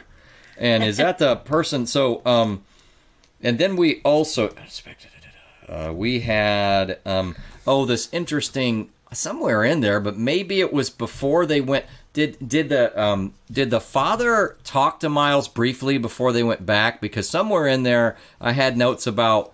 It was interesting because he was wearing his his collar, the father, and again Miles was just very nervous and seemingly you don't know if it's guilt, you don't know what it is, but he's just not comfortable. And he talks about bad things. Maybe it's right after they've been in the hallway. I don't know. Right. They sit down in a booth like a restaurant. That's when he finds father laying on the floor. Okay, so that's later. Yeah, that's later. That's later on. So right now we've gotten to, they know that someone got kidnapped, Miles and the father. Yeah. And we don't know what the deal with the father is, but he's apparently not a father because he was digging up the room. Yeah. So we get a good sense he's not who he says he is. We don't know what's going on with Miles because he's talking about him doing bad things. And, well, it wasn't me and I didn't always do the bad things, but this type of thing. And so now we have, they looked and they saw at that point was John Hamm already dead? No, Okay. because he's watching and he's like, we should do something. He's like, no. And that's when John Hamm comes in. The kid watches it. They shoot. The and kid, that's when they were about to leave. That's when the kid gets shot. The father's like, I can't remember if he saw that he had come in, but regardless, he's like, oh, the kid, Miles, is like, Father, come here. He has a gun. And of course, Father thinks through it. It's like, get away. And then before you know it, boom. It's a shotgun, so the pellets hit him. So now we know why Emily in the room heard this like whimpering sound. Yeah. And it's because he's laying on the floor. Wall, like the glass is gone, so there's a hole in the wall. He's laying on the ground. He's still alive, but it doesn't look very great. And like his face is really destroyed by the shotgun pellets. And so when I watched it the first time, I thought he had died too. Nope. He's up and running. He's up and going So the father, while I think he went over and looked at him briefly. He also knew he better get the heck away. He got out of it. And he didn't do that. He didn't leave because she comes and looks through the window. She comes and sees him laying there, and she's like, what is going on here, you pervert? Yeah. And then she has to go around and get him. Well, when she goes around, the father needs to be like, okay, whatever's going on, I need to not be seen, or I need to not be near the crazy woman with a shotgun. But when she left to go get the kid, that's when her sister made the phone call. And just goes like, hello, I don't know where I'm at. That's great. She went to get what immediately, kid? The guy, she went around to try to get the boy, Miles? To get to Miles. She left. Remember, she left the room, and then at some point when she leaves the room, we think little crazy girl. Crazy like, girl Stay goes here. over and looks at the dead body and is not at all emotional. Yeah, not at all. She is interesting. A horrible person, right? You're just like... So then, she gets on the phone. You're like, oh my gosh. So we don't know any connection. And she goes like, hey... And I think she made the call. She made the call. And she's like, oh, we're just at a hotel or whatever, a hotel. And then, before you know, it's like, uh-oh. I knew the first time I watched it, I thought, that little bitch. She just called the people that she's getting her clear from. I don't know who, from Hottie somewhere Mahatterson. in there, it might have been earlier, I can't remember, it was right before this, maybe when she says, we're going to get you clear, there's some reference, I thought it was before this too, he's a bad person. Right. So she talks about as though she's escaping from somebody. Right. And you know that she calls on the phone, she's calling him because she's just crazy. And so all of a sudden it's like, apparently goes, well, do you have anything nearby you? And he goes, oh yeah. And she reads the address and the name. Right. So you're like, uh-oh, someone's on the way. That's not going to be a good job. That's not going to be good. Someone's on the way. And then in the meantime, what has happened with our Darlene? We have found out that she's singing. We may have the flashback in there. Yeah. So she's singing in there. She's trying to get a job as a singer in a club. Or what she was putting up on the wall was like the egg carton foam. Yeah, for soundproof, so she could just sing all night long. But she's also next door to the father. Right. The father has found out that there's no skeleton key. The key's gone, so he needs to be able to get into her room. Because so we he get can a sense that maybe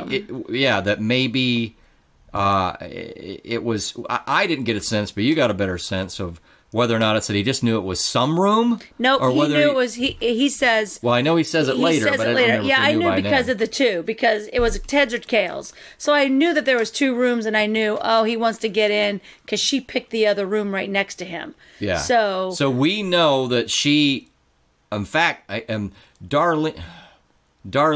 I can't remember. Somewhere along the line, we found out that she was outside. No, she hadn't escaped from anything yet. No, okay, we still have to go through. We still have to go through them. They met up and they were talking, and he was giving her this line about his dementia and all that kind of stuff. When he first leaves the back area, I don't remember what he does, but we know he needs to talk with her so he can get into that room. She's outside. And she sees it happen.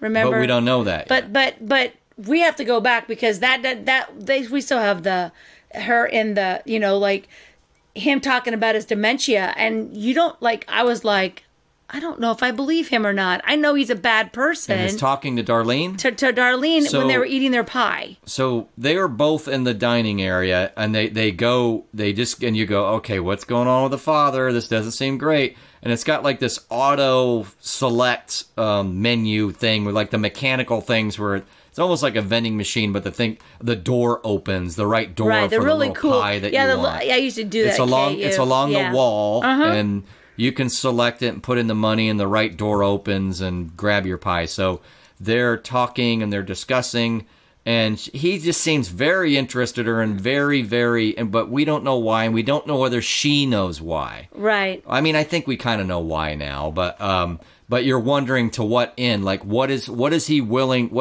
willing to go to? Right, yeah. So they're discussing a lot, including this dementia thing, and you go, okay, is he playing this or what? Playing it or what? Yeah, and he's having a drink, and so she asks him, and they have, one of the gospel songs I really love, and he does this like plays, my memory's just not as good as it is. Right. And not that she asked him to sing along or anything. Yeah, but she was talking about some songs like, I like this song. Oh yeah, it's a good song. I like this song. And at that point I was wondering if she was testing him, like that's not even a song, and like and I don't know because I wouldn't know the song. So I'm sure that if you look at one of those songs, if it's probably a trickery, that's probably what led her to start being a little skeptical of him. And the reason we find out she's skeptical is at some point it's like, you sure don't want to drink? She's like, no, I don't want one. He's like, well, I'm gonna have another one, and then he does that at least twice, and finally she goes, yeah, small, I'll just have one. And he fills them up. First you notice that, you say, goodness gracious, that's like a little whiskey. Wow. Yeah. And then all of a sudden you see pointed away that he pulls out a little a flask or a vial. Mm-hmm. And puts it into his right drink. And I'm thinking, I wonder if he's going to accidentally give her the wrong one. Yeah, boom! And then what happens? Boom! She clobbers him with like a pan. No, it was like a bottle. It was like a bottle from the bar. A bottle. It crashes him. Smashes him in the head. And is that the reason she goes out to the lobby and it's raining? Yeah. She's going... I say out the lobby into the parking lot. Well, no, she just disappears because we still have Miles comes in, picks him up, asks to be confessed, and that's when he says, do you have a key? And that's when they go back. Miles gets shot. She goes out. She's out in the parking lot. Based off of the father interaction. Right. She's in the parking lot, it's raining. And that she watches the guy break in. So you see this timeline is back and forth, but it does all overflow. Just like us. And we're not even in the right order. But anyway, when she's outside, I think because she's escaped the father situation, either by happenstance or otherwise, I think... by this time, that's right. By this time, Laramie she just decides to leave. Yeah, she's leaving. And so she's like, whatever, I'm out of here. I can find a better place. So she's sitting in the car and she can't start the car. Right. So at that point, she wonders and she sees Laramie across the way disconnecting another car. Right. So now things are really weird. She goes to see what the heck is going on. And that's when she sees he's just finished with his telephone call and he's about to go rescue the little girl. And guess who sees him getting blown away? Right. So we have that. But then she goes in. And it was funny because once again, you weren't paying attention to the cars, and you thought that she goes in and she takes a cable out. She takes the cables from his pocket, and what else did she take? Well, and so by this time she had seen the view of Laramie getting shot and the woman leaving, the Emily character. Right. So she knows it's empty except for Rose. And she still feels like she can go in there. And she, for whatever reason, she's desperate because now weird things have really happened. Where did Rose go? Because Rose wasn't in there, was she? I kind of thought she was, like she just checked on her and said hi to her. No, I don't think she did. I think she must when I say Darlene checked on Rose. Maybe not, but regardless. She had to have been gone because I think she walked in there. That's weird. I don't remember that. I feel like she was just kind of being weird silent girl, but maybe not. I can't imagine she'd walk in there. She wasn't worried about... Darlene wasn't worried about rescuing Rose. She was freaked out enough by almost getting... She just wanted to date raped and wanted to get going. Right. So she just looks for a key thinking maybe this guy's car isn't you know. Oh, that's right. She went and grabbed his car keys. Is Yeah, that what so she thinks? reaches in the body, you know, around the body, looks for pockets, and she grabbed something that I thought was the bugs, and I was totally wrong. Right, yeah. And I even had this situation where I thought, is she like a counter operation to this important person? Is she like, because they're like, don't leave. Don't, and yeah. I'm like, I thought she grabbed the bugs out of his pocket. Right. You knew immediately, and this is where my mind went, and I had to correct myself later. Wait a second, is the very important person MLK?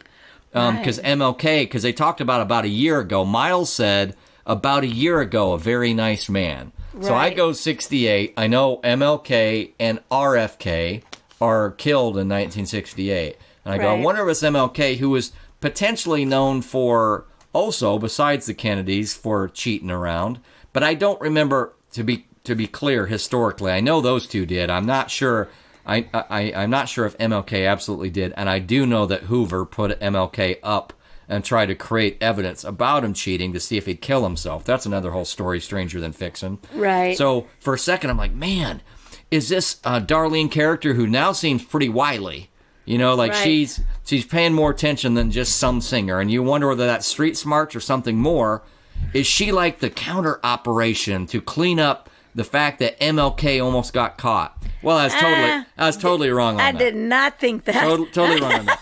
But part of it is I'm like, oh, she got the bugs. She didn't just get the keys. She cared about getting the bugs. Well, I was totally wrong. She was getting, and you knew she was getting the wires. Right, to fix her car. To either fix a car or use his car. Yeah, to at least get something going. Give her two chances. So she tries to leave, but she also knows there's a crazy Emily running around. Right. And then, of course, still the priest, unless she killed him. And so she's out in the car, and that's when the priest comes back up to her, and she's got his gun. She took his gun also. She took Laramie's gun. Just to be safe. Right. Yeah. And then, of course, this is the part that got me. I think they told each other what they knew, and then father said, okay, I'm not a father, but here's the deal. Right. There's money. There's potentially money in your room. It should be in your room. Help me get it, and we can get out of here. You'll have money. And we'll split it, and we'll do this, and, I'm going to die. That's when he find out that he was in jail, and he really just talks about everything. She's in her car, back again. It doesn't start, and all of a sudden his mug is on the passenger side. Why shouldn't I shoot you? For some reason, she lets him in. He convinces her, maybe it's worth it. She goes, why should I? And he goes, well, first I'd think blah, blah, blah. Then I'd think, and then I'd think, get a little story. He get a little thought, and he goes, but then I'd think it could be worth it, because then I'd have the money I need. Right. And I'll split it 50-50 with you. And this is where we first find out the specifics are. The guy who got shot early was his brother. Yeah. And it was from a robbery where they robbed a bank 10 years ago. Now, I can't remember. They robbed the truck. The armored truck. The armored truck. And I can't remember if that's when they actually did the scene or if he just showed it at that point. Yeah, I think. Or if he just talked about it at that point. I think, at some point. But regardless, he tells the story, and I think that scene has already happened, which means let's tell that story. The scene is very cool. It's like this overturned armored car, and you see this old town facade in the background. Right. You see that their car has bashed the vehicle enough to overturn it, and now they're just kind of going, well, what do we do now? And they're just having this. The drivers aren't dead. Like, there's 3 of them, and they kept going, are the drivers dead? And they're like, no. And they're like, what kind of rookie are you? Blah, blah, blah. And so we get a sense that one is really more obvious, maybe because of, I don't know, his beard or his face, or they have these kind of happy mask on the bottom part of their faces, but you can see their eyes. They're kind of like a clear plastic.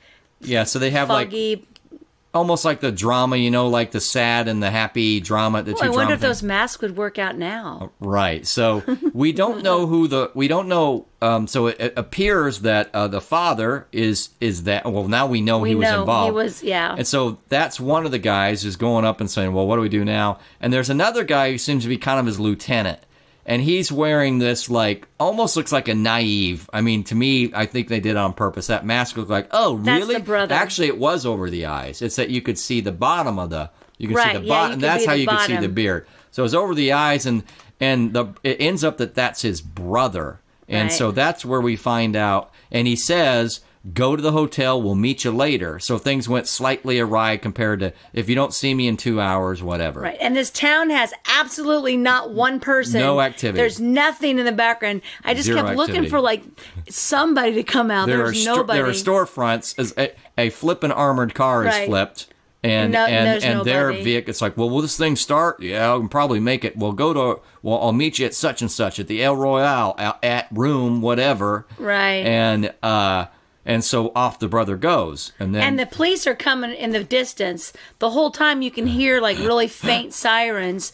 And so one brother goes one way and then the other brother lets the police chase him so that they think he has it, but yet he doesn't. And we find And he out, gets and I don't remember arrested. the sequence, but we find out that Father Flynn, who that's not his real name, was in prison for 10 years. He did 10 years, yeah. And the only thing is, it's money that ended up being, if you will, blood money, but that's not exactly the term for it. But if nothing else, he wants the money because his brother died over it. Right, right. And because the other guy double-crossed him.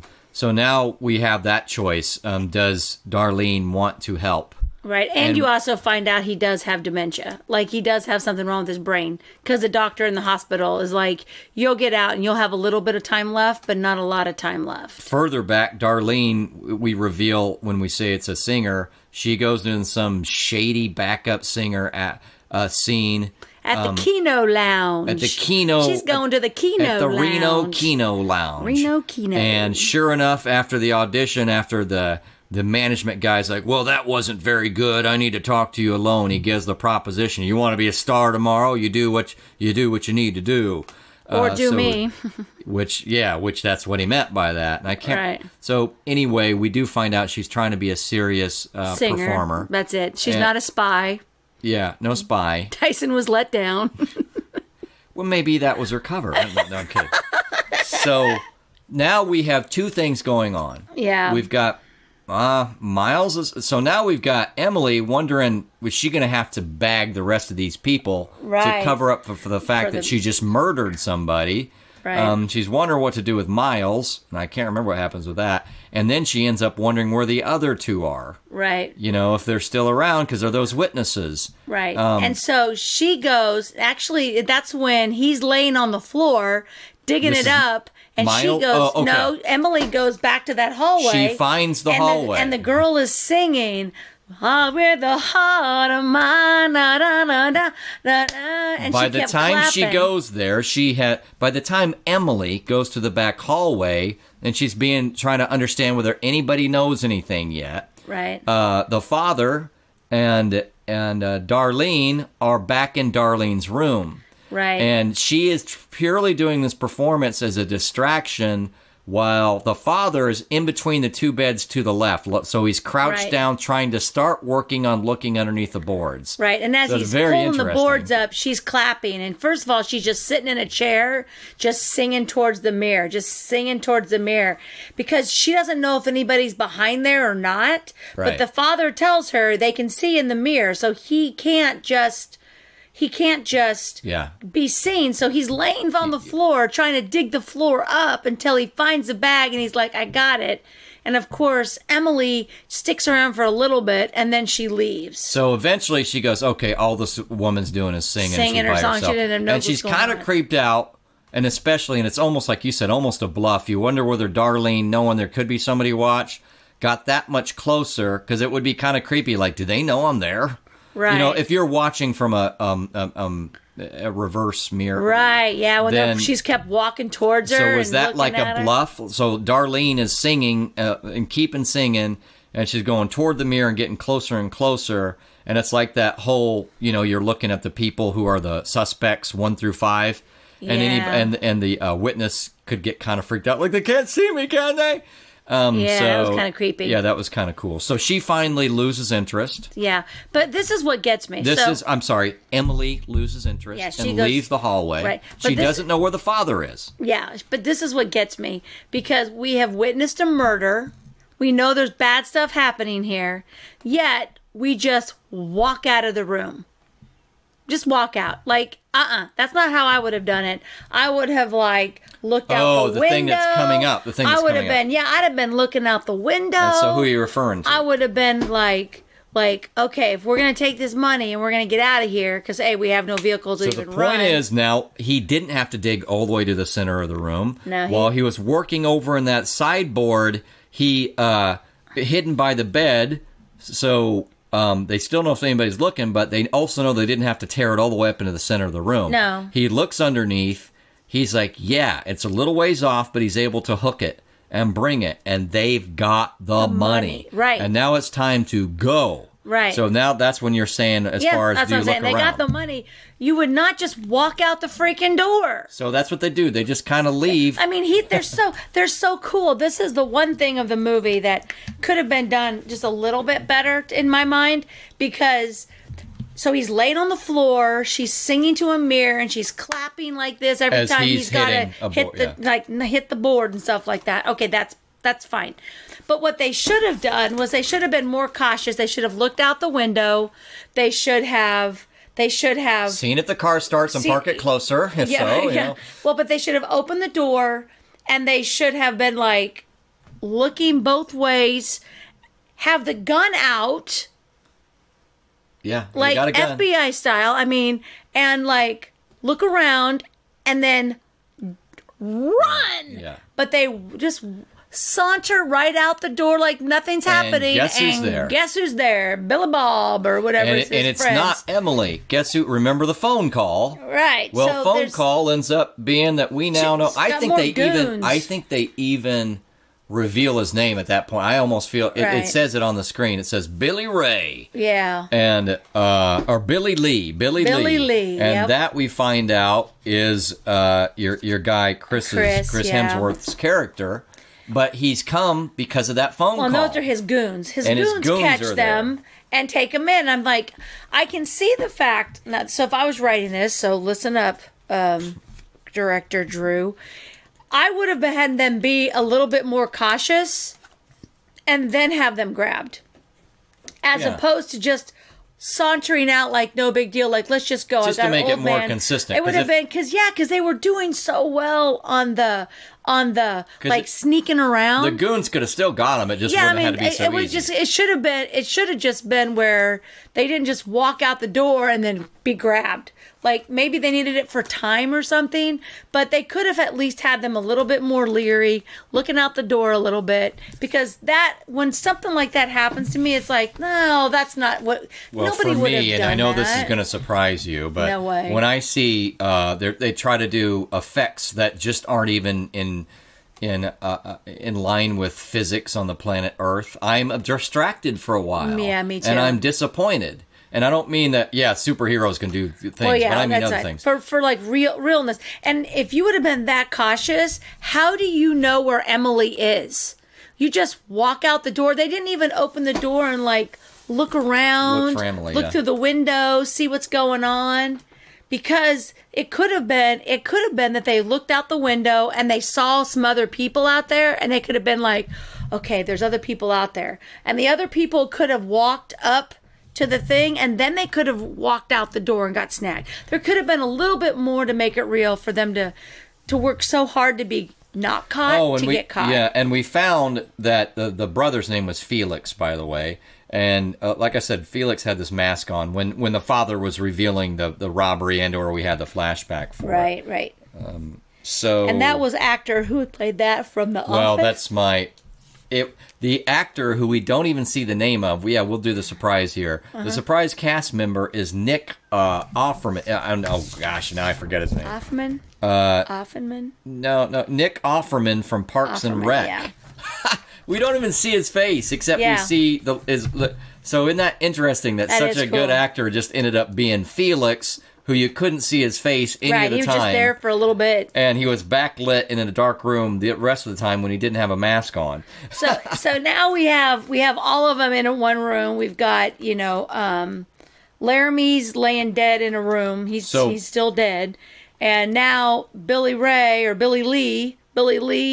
is just in the lobby. He's brought everybody into the lobby like time. It's reckoning time. They're all tied up. It's reckoning time. Except little Rosie or Rose or whatever her name is. Emily is tied up. Emily is tied up. Yeah, because she stole his precious gem. I mean, and by the way, I was going to say, so Billy Ray is part of a cult.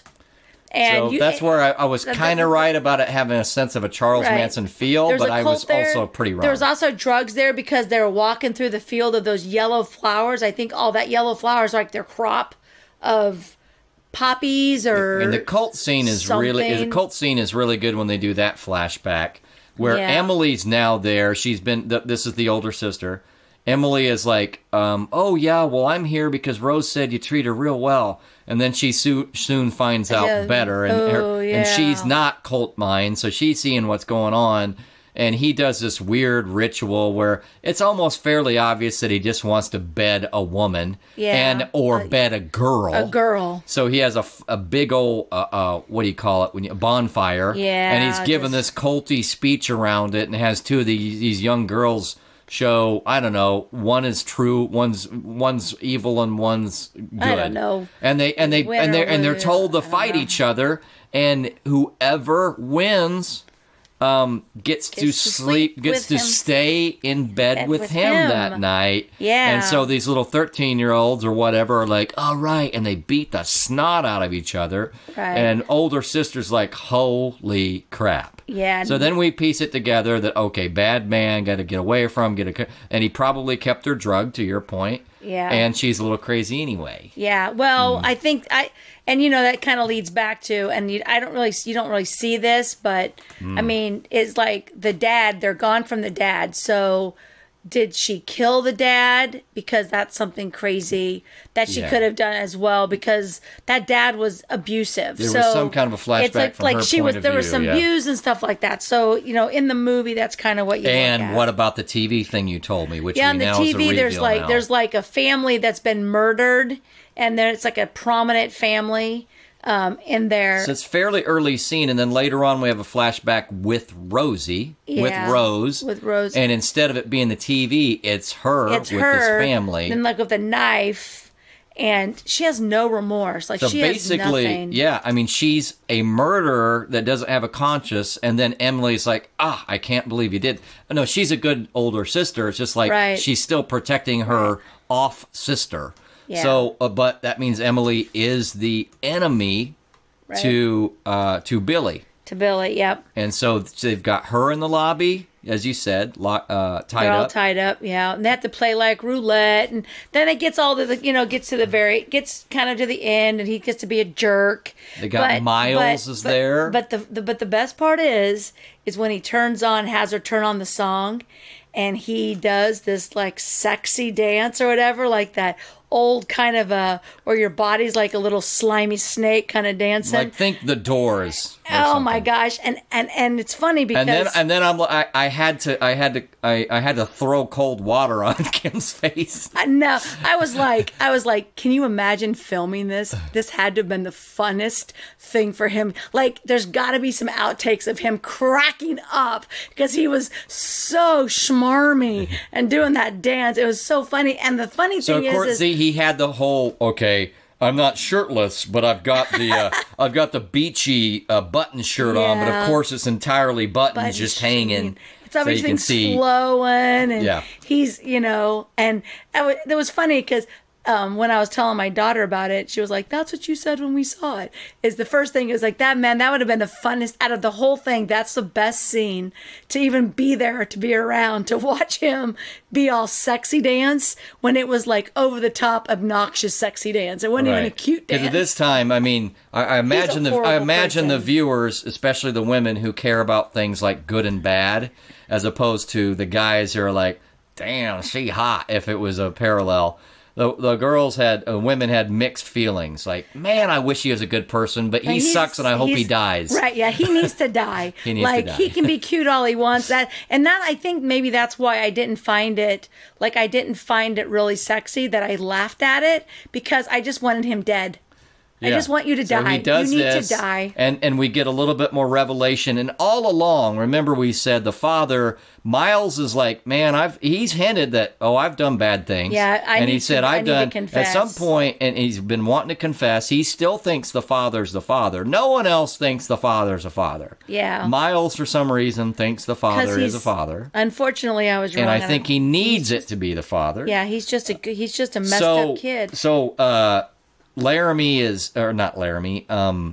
Billy Lee is just hammering on Miles and his face and his face and this and that. He just thinks he has sole control over everything.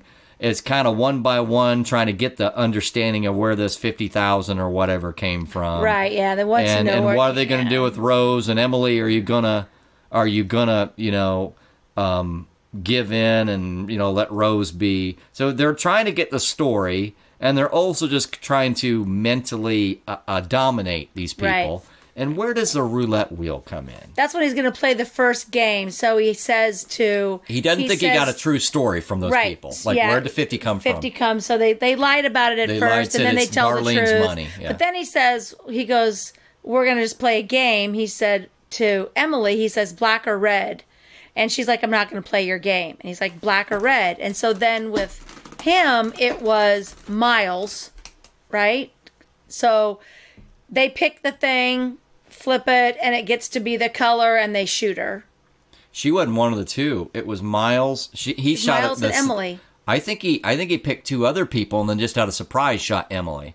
No, it was Darlene and Miles, or it was Father and Miles. No, But I think he threatened. What I remember is, and I could be wrong, is I think he said, if you don't pick, I'm going to kill these people over here or something. So maybe she did. And so she was like, fine, black. And then he said red, and then he goes, and you're red, and then he spins it, and it was black or whatever it was. And remember, I said no matter what, he was going to shoot her. So wasn't it the wrong color? I think it. I can't remember what color it was, but anyway, he shoots her. He shoots the sister that was standing up to his whole cult, right? And rescuing. And her sister just is like, oh well. See, I thought for a second, what did I think? I thought, okay, everything's. I saw her giving a weird look, and I almost thought she was going to do a Venus flytrap and be the reason that everybody was rescued, little Rose. Like, for a second, yeah. for a second I thought, did she really lure him in with that call? And she's crazy and totally has no conscience, but on the other hand, she also wants to rescue her sister and kill that dude. And so I was wrong about that. That's so funny, because then that's what I like about it. Is like that never, I never looked at it. For a second, I saw her over by the fire. Yeah, because at this point they'd set up. At this point I don't know if they're supposed to be like little fire pits in the lobby, but regardless, they were little. They made some. So in this scene, there was fire too, and at some point she kind of walked away and was over by the fire and looking at Billy from a distance. Crazy. Yeah. So I never got that. I just thought she was just in love with Billy. Maybe she will rescue because she's the total crazy person that would do that type of thing, kill a family, whoever. And then all of a sudden her sister's dead. And she's like, uh-oh. She didn't care. Her sister's dead, and so we still have, I can't remember, the priest, the father has admitted what's really going on. It's not Darlene's money. That was her first story.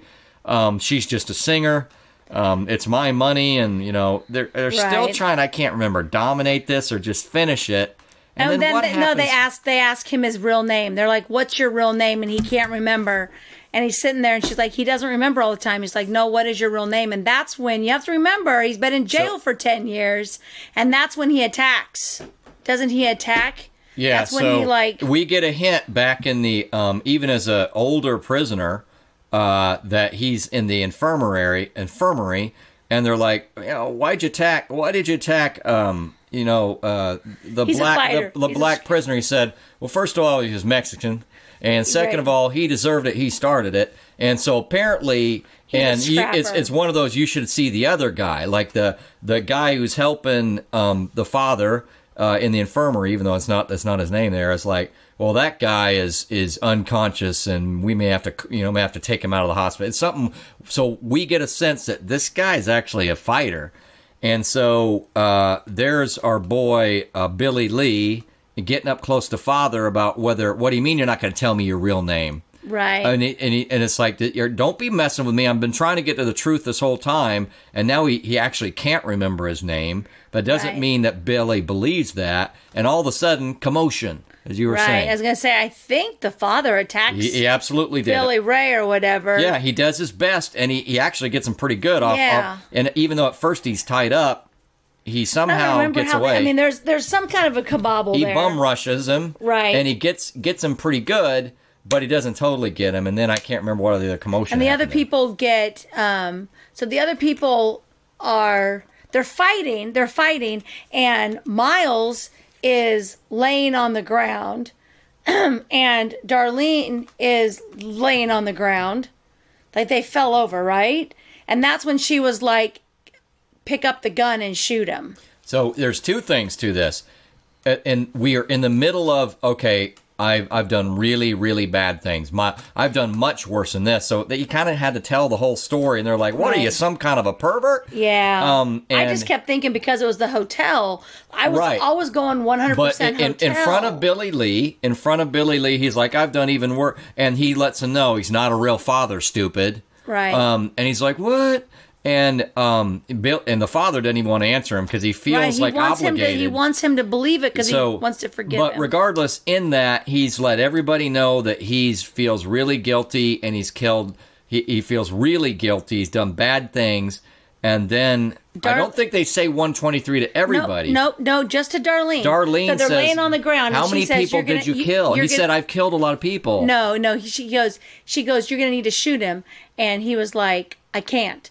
I've already killed a lot of people." And she was like, "How many people?" Like he was like 123. He says 123. Now remember, and at that point, on the second time, the first time I was like, "You are a horrible person," and the second time I was like, "God dang it, Kim! Now I totally remember." So we get a flashback, and at first you're like, "Okay, that little kid with the gun is also crazy," and he'd seemed weird from the very beginning and nervous, you're just like. Then we see it drop into makes perfect sense. We're in 1969. That we drop into an early Vietnam War scenario, and we see him shooting from afar, not necessarily a sniper, but certainly an infantryman, if not. And he can hit, so that's what he's talking about. We see some of his heroics, and that he can really shoot, and he makes it through this battle, and you understand his PTSD because he's like the only survivor. Yeah, there's like hundreds of bodies. He's walking over him. bodies. Yeah, it's horrible. And so that's his little flashback. We come back to the current chaos, and I think Billy Lee's just about to shoot the father. Is that right? Oh yeah. Billy Lee's about to shoot the father, and so Miles gets the gun, and he's just like this, boom, boom, boom, through the couch, boom. The entire crew. He just shot them all, and Billy Lee first, right? Which would be one thing, except first of all, it was great, obviously. Yes. But second of all, what the heck happened? Oh, yeah, Rose. Now, remember, 4 minutes before, I thought Rose would be the hero. She's absolutely crazy, but because of that, she's going to be mad. Her she's going to be violent. Dead. Well, no, by then I didn't really think that, but she rushes over to Billy Lee because she's still totally connected to him. Yeah. And that she's really upset that even though his sister's dead, since Billy Lee's dead, then the guy who has a conscience, after all, we find out is actually a good guy, just been through a lot. Right. Miles, we have no idea why the heck he ever accepted employment there, by the way, but that's another whole thing. He's like, "Oh, the poor little girl is sad." Yeah. So what does Miles do? He goes and comforts her and apologizes. And I was like this, stay away, she's psycho. Like, how did you not see that she's psycho? She's crying over a dead guy, but this Not her kid sister, is yeah. just so, like, I was so wrong about him. I'm just so sad that I was wrong about him twice. And so she grabs a knife from Billy Lee's waist, I think. Yeah. And just absolutely She fish guts him. He guts Miles from his left to his Yeah. right along the waist. And now we've got Miles dying. We've got Rose alive. Oh, no. No, they shoot Rose. Well, but I mean, at that moment. Right. And so we have only Darlene. Never wanted a 14-year-old to be killed so bad. Yeah, we have Darlene only. We have the father who got punched pretty good from attacking. He almost got shot, but he did not get shot. Miles, Darlene, and Father Flynn, if you will, even though that's his alias, and Rose, and that's it. And things are in there's blood everywhere, and there's fire. Right. And so then, I can't remember what happens before, but at least the day is saved. They shoot her while she's got the gut knife in him. Like, he stabs, and she puts the thing up, and boom, they shoot her. Okay. I was thinking he'd already fallen, was kind of like reacting No, first. because he never fell. He was standing there, and she falls, and he's just standing there, and then, because when they do... The father apparently used the gun Darlene got off of Laramie, and so he's dying, but he's holding on. Yeah. And we have this cool moment where, okay, let's do suspension of belief a little bit longer Miles, and he still wants to confess. Yeah. And so the father, they take the confession. The father takes a confession and he remembers his name. He said, Miles Miller. You are absolved or whatever. Right. And so he can go peacefully. And then it's kind of over, except I think they leave and then we have kind of an after scene. No, so they're getting up and there's fire. Everything's fire. And I'm like this, go get the money. What are we waiting for? Oh, they totally And so they're kind of sitting there and they're like... Her manifesting Kim came out. It's like, focus! Get the money. What are we doing here? In movies, this is what I do. I have a friend who I picked up the term about 15 years ago, and her term would be, oh, I'm sorry, I was in task mode. So all of a sudden there's like not a human there. Just, oh, I'm sorry. Oh, I'm sorry. I meant to be more personable. I was in task mode. Right. So when I watch movies and I see somebody barely escape, and it's a guy and it's a girl, it's like, oh, thank God. And then they hug for 15 seconds. In the fire. Freaking go! Go! Run! You can hug later. No, that's what I am. So that's the way I am, and so that's the way you were with the money. You're like, I'm into manifesting. Yes. Grab the damn money before it burns. It was. And certainly don't leave it there. Go get the money. There's fire. It's paper. This is your life we're talking about here. So luckily, it was not like the jump out of the room scene, because what'd they do? It was, I mean, they must have some maybe the material back there wasn't very flame retardant. It was flame retardant because there was just a little bit of fire over there. But you're like, it's kind of like that ending, and they're kind of like, oh, and I'm like, no, there's no time for this. Get the money. That's the first thing. So they do. They jump for it, at least get some good portion of it. And I don't remember exactly how they leave her. That's just kind of that. They left, and then it just comes with her being introduced on the stage as a lead singer. We see him coming into a bar. He goes into the keno. It was a casino. Yeah, but and so he's coming in. The father is looking, fairly. What's the word when you kind of wearing dapper? Dapper was not the word, but that one also works. But something like that. Spiffy. My stepson would say. Like he was cleaned fancy. up. Like, all right, I'm going to go ahead and, I want to. So he goes in there, sets toward the back, and the announcer announces Darlene Sweet as the main performer that night. It's nothing huge, but it's a job. Right. So somehow it's bigger than being a backup singer. She was actually the ticket. Like that was a big deal. So that was the whole thing. Like, you'll never get any further, you know. Right, and like earlier they were talking about like it takes $1,000 to do this, or you can do $12, and he was talking money. The little smarmy guy was the smarmy guy who wanted her to give in. She didn't have to give in for nothing. All she had to do was, you know, be tied up, tortured. I don't know. Oh no! Somehow it comes back to 50 Shades of Grey. See, how do we do that? Like, we don't even plan this. And our brains go right to the same thing. I was thinking this. The thing was, that was an honest oh no. I pictured it in my head, and I was thinking the same thing. So, so apparently she used the money for good, and he survived. You know, he might have used the money to maybe get some treatment so that he wouldn't die so fast. I mean, I don't know.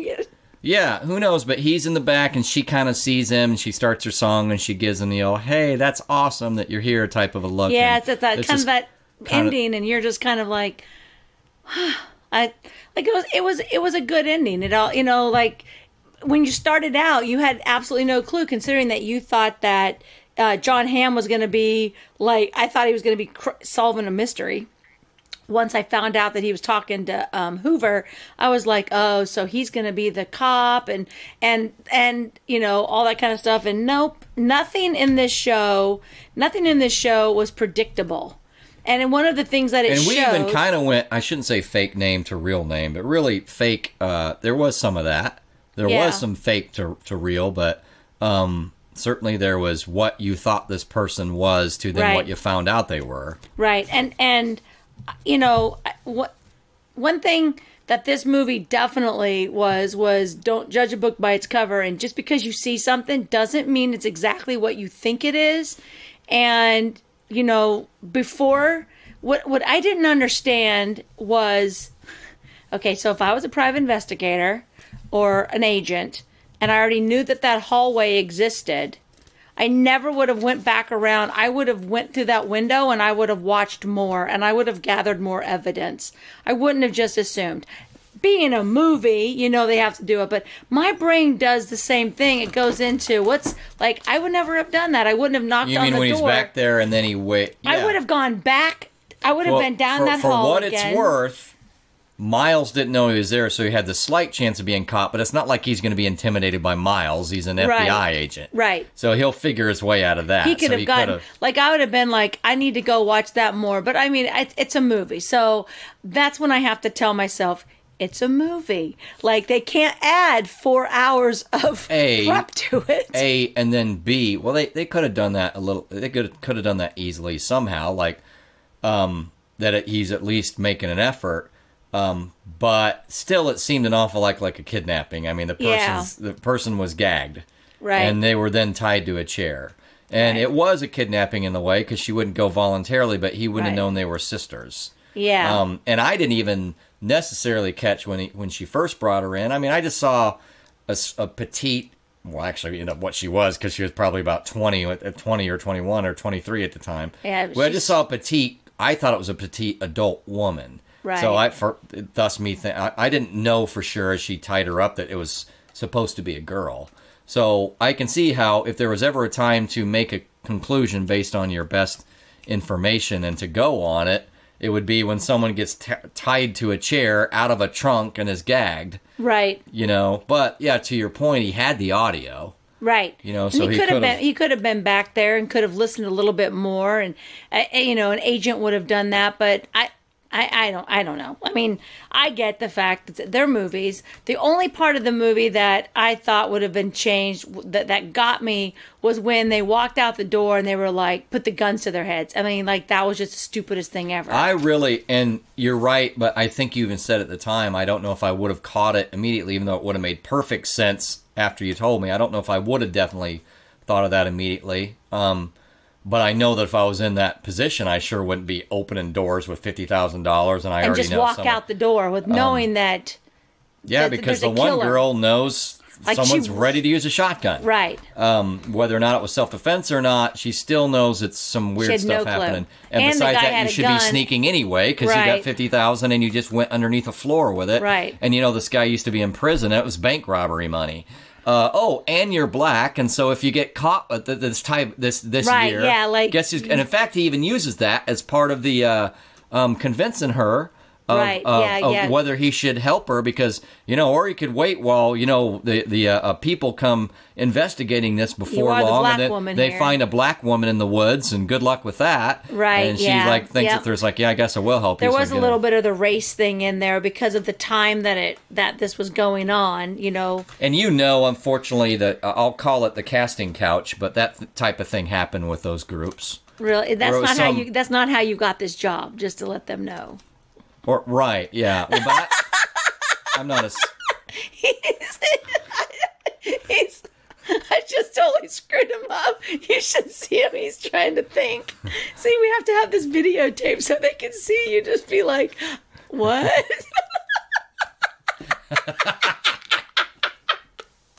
I just wanted to clarify. And if it was how I got the job, apparently I didn't do a good job since I don't make any money.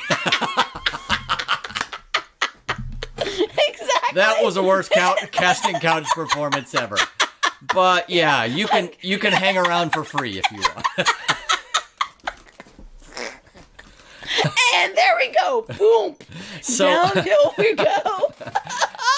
But anyway, I thought it was great. And I think another thing that's kind of helped me, as you said, this is going to be twisty. Pay attention from the beginning. Yeah. And so because we paid so much attention, I think it made it more interesting, or I would have had one of those kind of moments. Well, maybe not. I mean, when I put in a movie, I tend to focus. I don't just put in a movie and have it be background.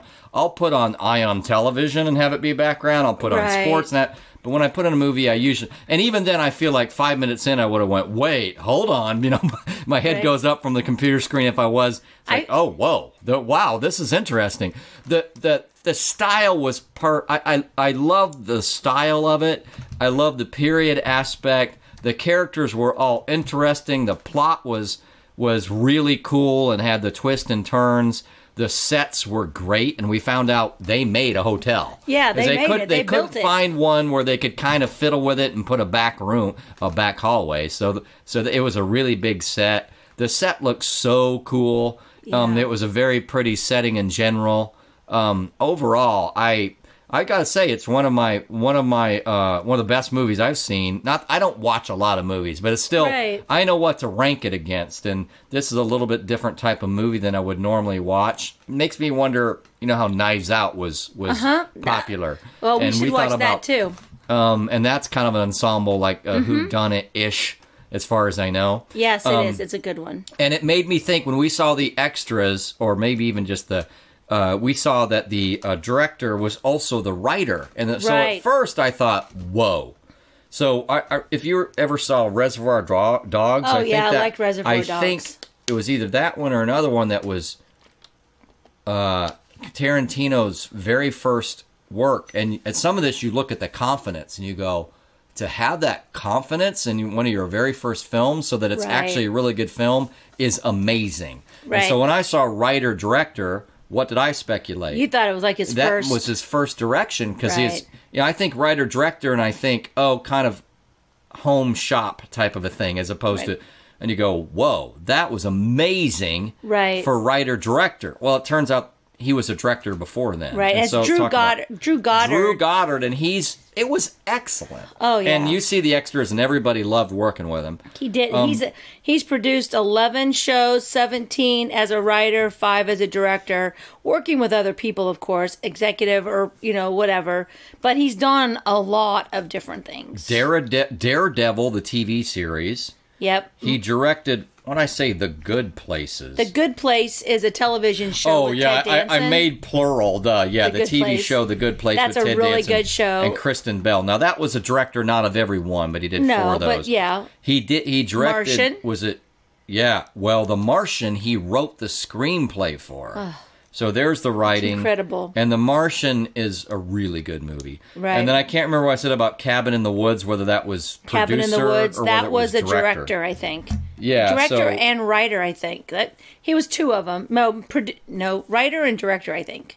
But I know director so for sure. And then you look at his producer credits, and it goes way back. He's an American director, and it's funny because you see him in the direction in the extras, and he just looks even or even down slightly at your boy Chris.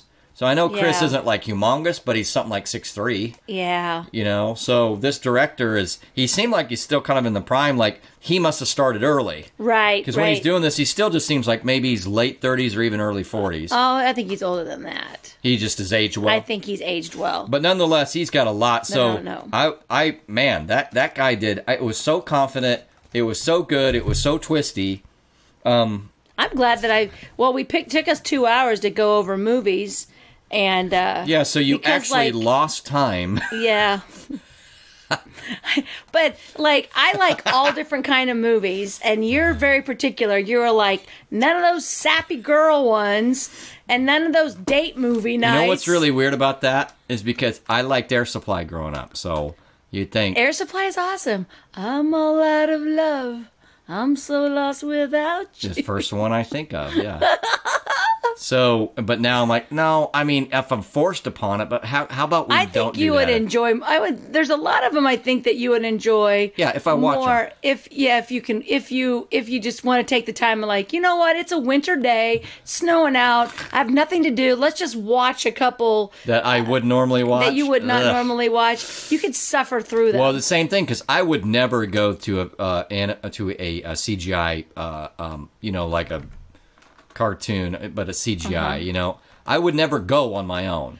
But whenever I see them, I like them. Yeah. Because I like the comedic, I like the, wild expressions. Right. You know, it's like getting to do comedy on stage where you do the big expressions, you do the cartoon expressions because people are far away. You can't do that in film.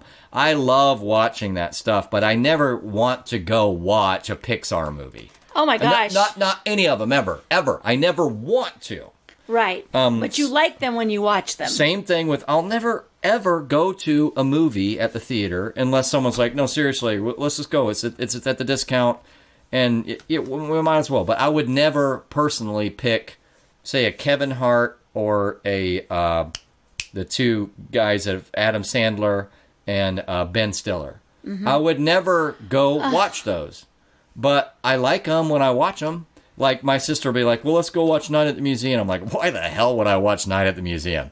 It's like, why would I pick that? And then, of course, I like them when I watch them. They're fun. Well, that's good. At least you're a little normal. Sometimes I think you're not from Earth, but... You mean that I at least like them if I go? Yeah. I mean, I like I'm Adam the same Sandler. way, so I can remember... but there's probably somewhere you wouldn't pick. You're like a type where you're like, I don't do horror. I don't enjoy where they're going to just kill people. Me neither. And I don't like them at all. Which is weird because I watch CSI. It's not even the fact of, like, I was watching, one of my friends, Todd Sheets, has a movie that he wrote and produced called Clownado, and we had it at Slash and Bash last year. And awesome. Actually, I've got a couple of my friends. It's like the creepy clowns, though. Yeah. And but when they kill you, and then they like reach into you and they pull out because Todd loves gore, and they pull out your hearts, and it's a whole different thing. But did you just call me a cow? Oh, that's stomachs. Never mind. And so you said hearts. So like I was like. I watched probably about 30 minutes of it at the festival, and honestly, I was like, the whole movie was great because I know all the actors in it, but I got so bored of them pulling out people's like I was like, oh, they're gonna pull out another heart. It just got boring to me. So I can watch that. I just get bored. I don't like the ones where you're like you're jumping all the time. I don't enjoy being scared. I'm not ready. I don't like that. I can, but I don't want to join. I don't necessarily want to see it because it's like, I got enough stress in my life. And being what I say, it's kind of like, what I say is like Ozark, supposedly an excellent movie. Oh my God. I love it. Series. Breaking Bad. But at some point when I go, okay, some major psychological stress is going to occur because you can see that this is going downhill fast. It is. And they are not even breaking. And so I don't think that I want to watch someone go the downward spiral. As great as the acting is. And I got like a season and a half or more into Breaking Bad. So I absolutely, Jesse and all, incredible. Right. And at some point I'm like, I just don't want to see it anymore. Yeah. And to your point of the jump. Yeah. And so like... and I should say like the jump moments in horror movies. Yeah. I wasn't clear there. But I like suspense, but I like psychological, like this one. This one was good for me because you're trying to figure things out and you have to watch it. Knives Out is the exact same way. There's Minority Report, stuff like that. I love Minority Report. Sci-fi. There's different ones. I can remember as a child, we'll get ready to go because we've been on for I like the techno 2 thrillers hours too, usually. and 22 minutes. Good thing we started early. We thank you for staying with us or coming back because more than likely you listened to the first part, watched the movie, and then came back. But when you just kept it playing and muted it and then watched the movie. Right, yeah. And then it's like, it's over. Watch the credit. They're still going. Okay. Yeah. We were at the lake, and I was a kid. I don't know what year Close Encounters of the Third Kind came out. About 78, 77, okay, so 79. we're talking. I was, middle school, maybe elementary school. Maybe early 80s. I could be wrong on that, but that's... I think it's the 70s. Go ahead. Anyway, so we were camping at Lake Shawnee, and it was snowing out because Lake Shawnee, like I said, is not that far away, and we camped in the winter. And with a bunch of square dancers and the kids, and they were camped in the winter because we had trailers. Okay. Your Kansas board win. Anyway, go ahead. Anyway, we camped. Always love to camp. When you buy a camper as expensive as they are, you can't just go 3 months out of the year. So anyway, we would go camping, and the kids, they were like, "Hey, we're going to a movie," and I was like, "What are you gonna go see?" And they're like, "Close Encounters of the Third Kind." And I was like, "Yeah, and I'm not gonna see that." And they're like, "No, you have to go." And I was like, "Yeah, I'm not going to see that. That looks scary to me. That's like aliens and stuff." And they're like, "No, you have to go." And I was like, "I'm not going to go to the movie. I'm not going." And my mom goes, "You're going to the movie, so get in the car." And I'm like, "You can't make me go see that scary movie." One of the best movies I've ever seen because I just never wanted to take a chance. I never looked into things. And then I was like, okay, I feel like a stupid fool because that was a freaking good movie. So anyway, that's kind of how I'm just a big baby when it comes to that stuff. But now, as I'm older, I can handle You're not older. But it's like you said, do I really want to go down there? Do I really want to do that? And my guilty pleasure used to be, I'm not even remember. I can't even remember what it's called. It's on Showtime. What is that? What's the general plot? The father is horrible to his family. And there's like 8 seasons of it, and oh my gosh, I don't know. I can't remember. That's because I haven't even watched it that often. So anyway, I'll think about it. So anyway, I watched all of them, and I'm like, it's my guilty pleasure. I love this show. I love this. I love this about it. And the last season came on, and I was like, all right, I can't wait to watch it. And the main character has just left. She left the whole show. I thought you're saying it used to be your guilty pleasure. You're saying it's something that's fairly current? Yeah, like this season. It just released it to, I'll tell you what it is. So Close Encounters was 1977, so I had one of those 2 years. I said it's 77 or 78, I thought. Okay, so yeah, that 77. Was... Oh, it's not even So on you here. were 2. So I wanted to watch this show, and it's not even totally on missed here. that. I tried. Shameless. I should be new because I feel shameless. That's what it was called. And I watched like the first show, and then I watched the second show. This is when it was on live, and I couldn't do it. Like I was like, I'm done with this cruelty. I'm done with this family that is just horrible to each other. And I think it has a lot to do with my coaching and all that kind of stuff. So, I get it. I get the feeling. Yeah, we get the types of movies people can tell us. I know people don't end up responding a lot on Facebook; they just listen. But that's always available. You know, we have an open wall there on the Chemology page, so you can do it whenever you want. Like, you know, say your type. You should see this movie. A, but definitely. then B, the side thing of, are there certain ones where it's not that you don't necessarily like them if you do watch them, but you just don't tend to want to go watch. I never want to watch Will Ferrell. Oh, I love Will Ferrell. I never ever want to see it. But he's dumb sometimes. But Blades of Glory. Oh my gosh, that was great. Stuff. So there's really good shows out there, and I don't really have any actors that I don't like that are comedians. Some people are like, my mom used to not like. Go ahead. Adam Sandler, because some people just hate him. Yeah, I don't know. Like not for her, but show. You're right. That one can be repetitive, but also. Help me out. Jim Carrey. Oh, yeah. And I can see it because it's just like, well, it's too much, right? Right, yeah. And then when he turns it back a little bit, The Truman Show was one of my very favorite movies ever. And I was never turned off by him, but I also didn't go see him a lot. And I thought The Grinch was a great movie when he was The Grinch Who Stole Christmas. All right, guys. Well, I hope you enjoyed our talk about how we watch movies, because I think it's always interesting when you're talking to someone how Tyson's brain works and how my brain, who has already seen the movie, totally failed me on this one. But great movie. Anyway, if anybody ever has a movie they want us to watch, go to our page and let us know.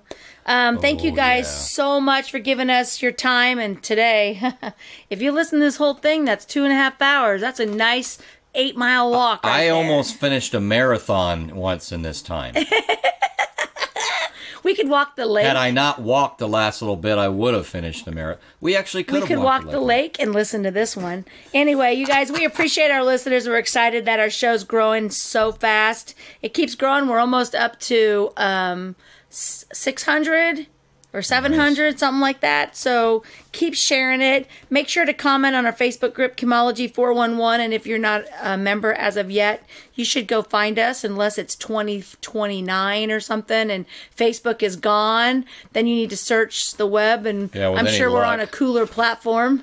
With any luck, either it's gone or somebody else has taken it over and brought it back to being a proper platform. Exactly. All right. Thank you, Tyson, for helping make You Chemology. bet. And remember, I've got a page, and I know you said that I need to change that to be like Scales of Truth or something, and a profile, but you can go find me over there and say hi, and you can see what some of I've been a little bit more active lately with the videos.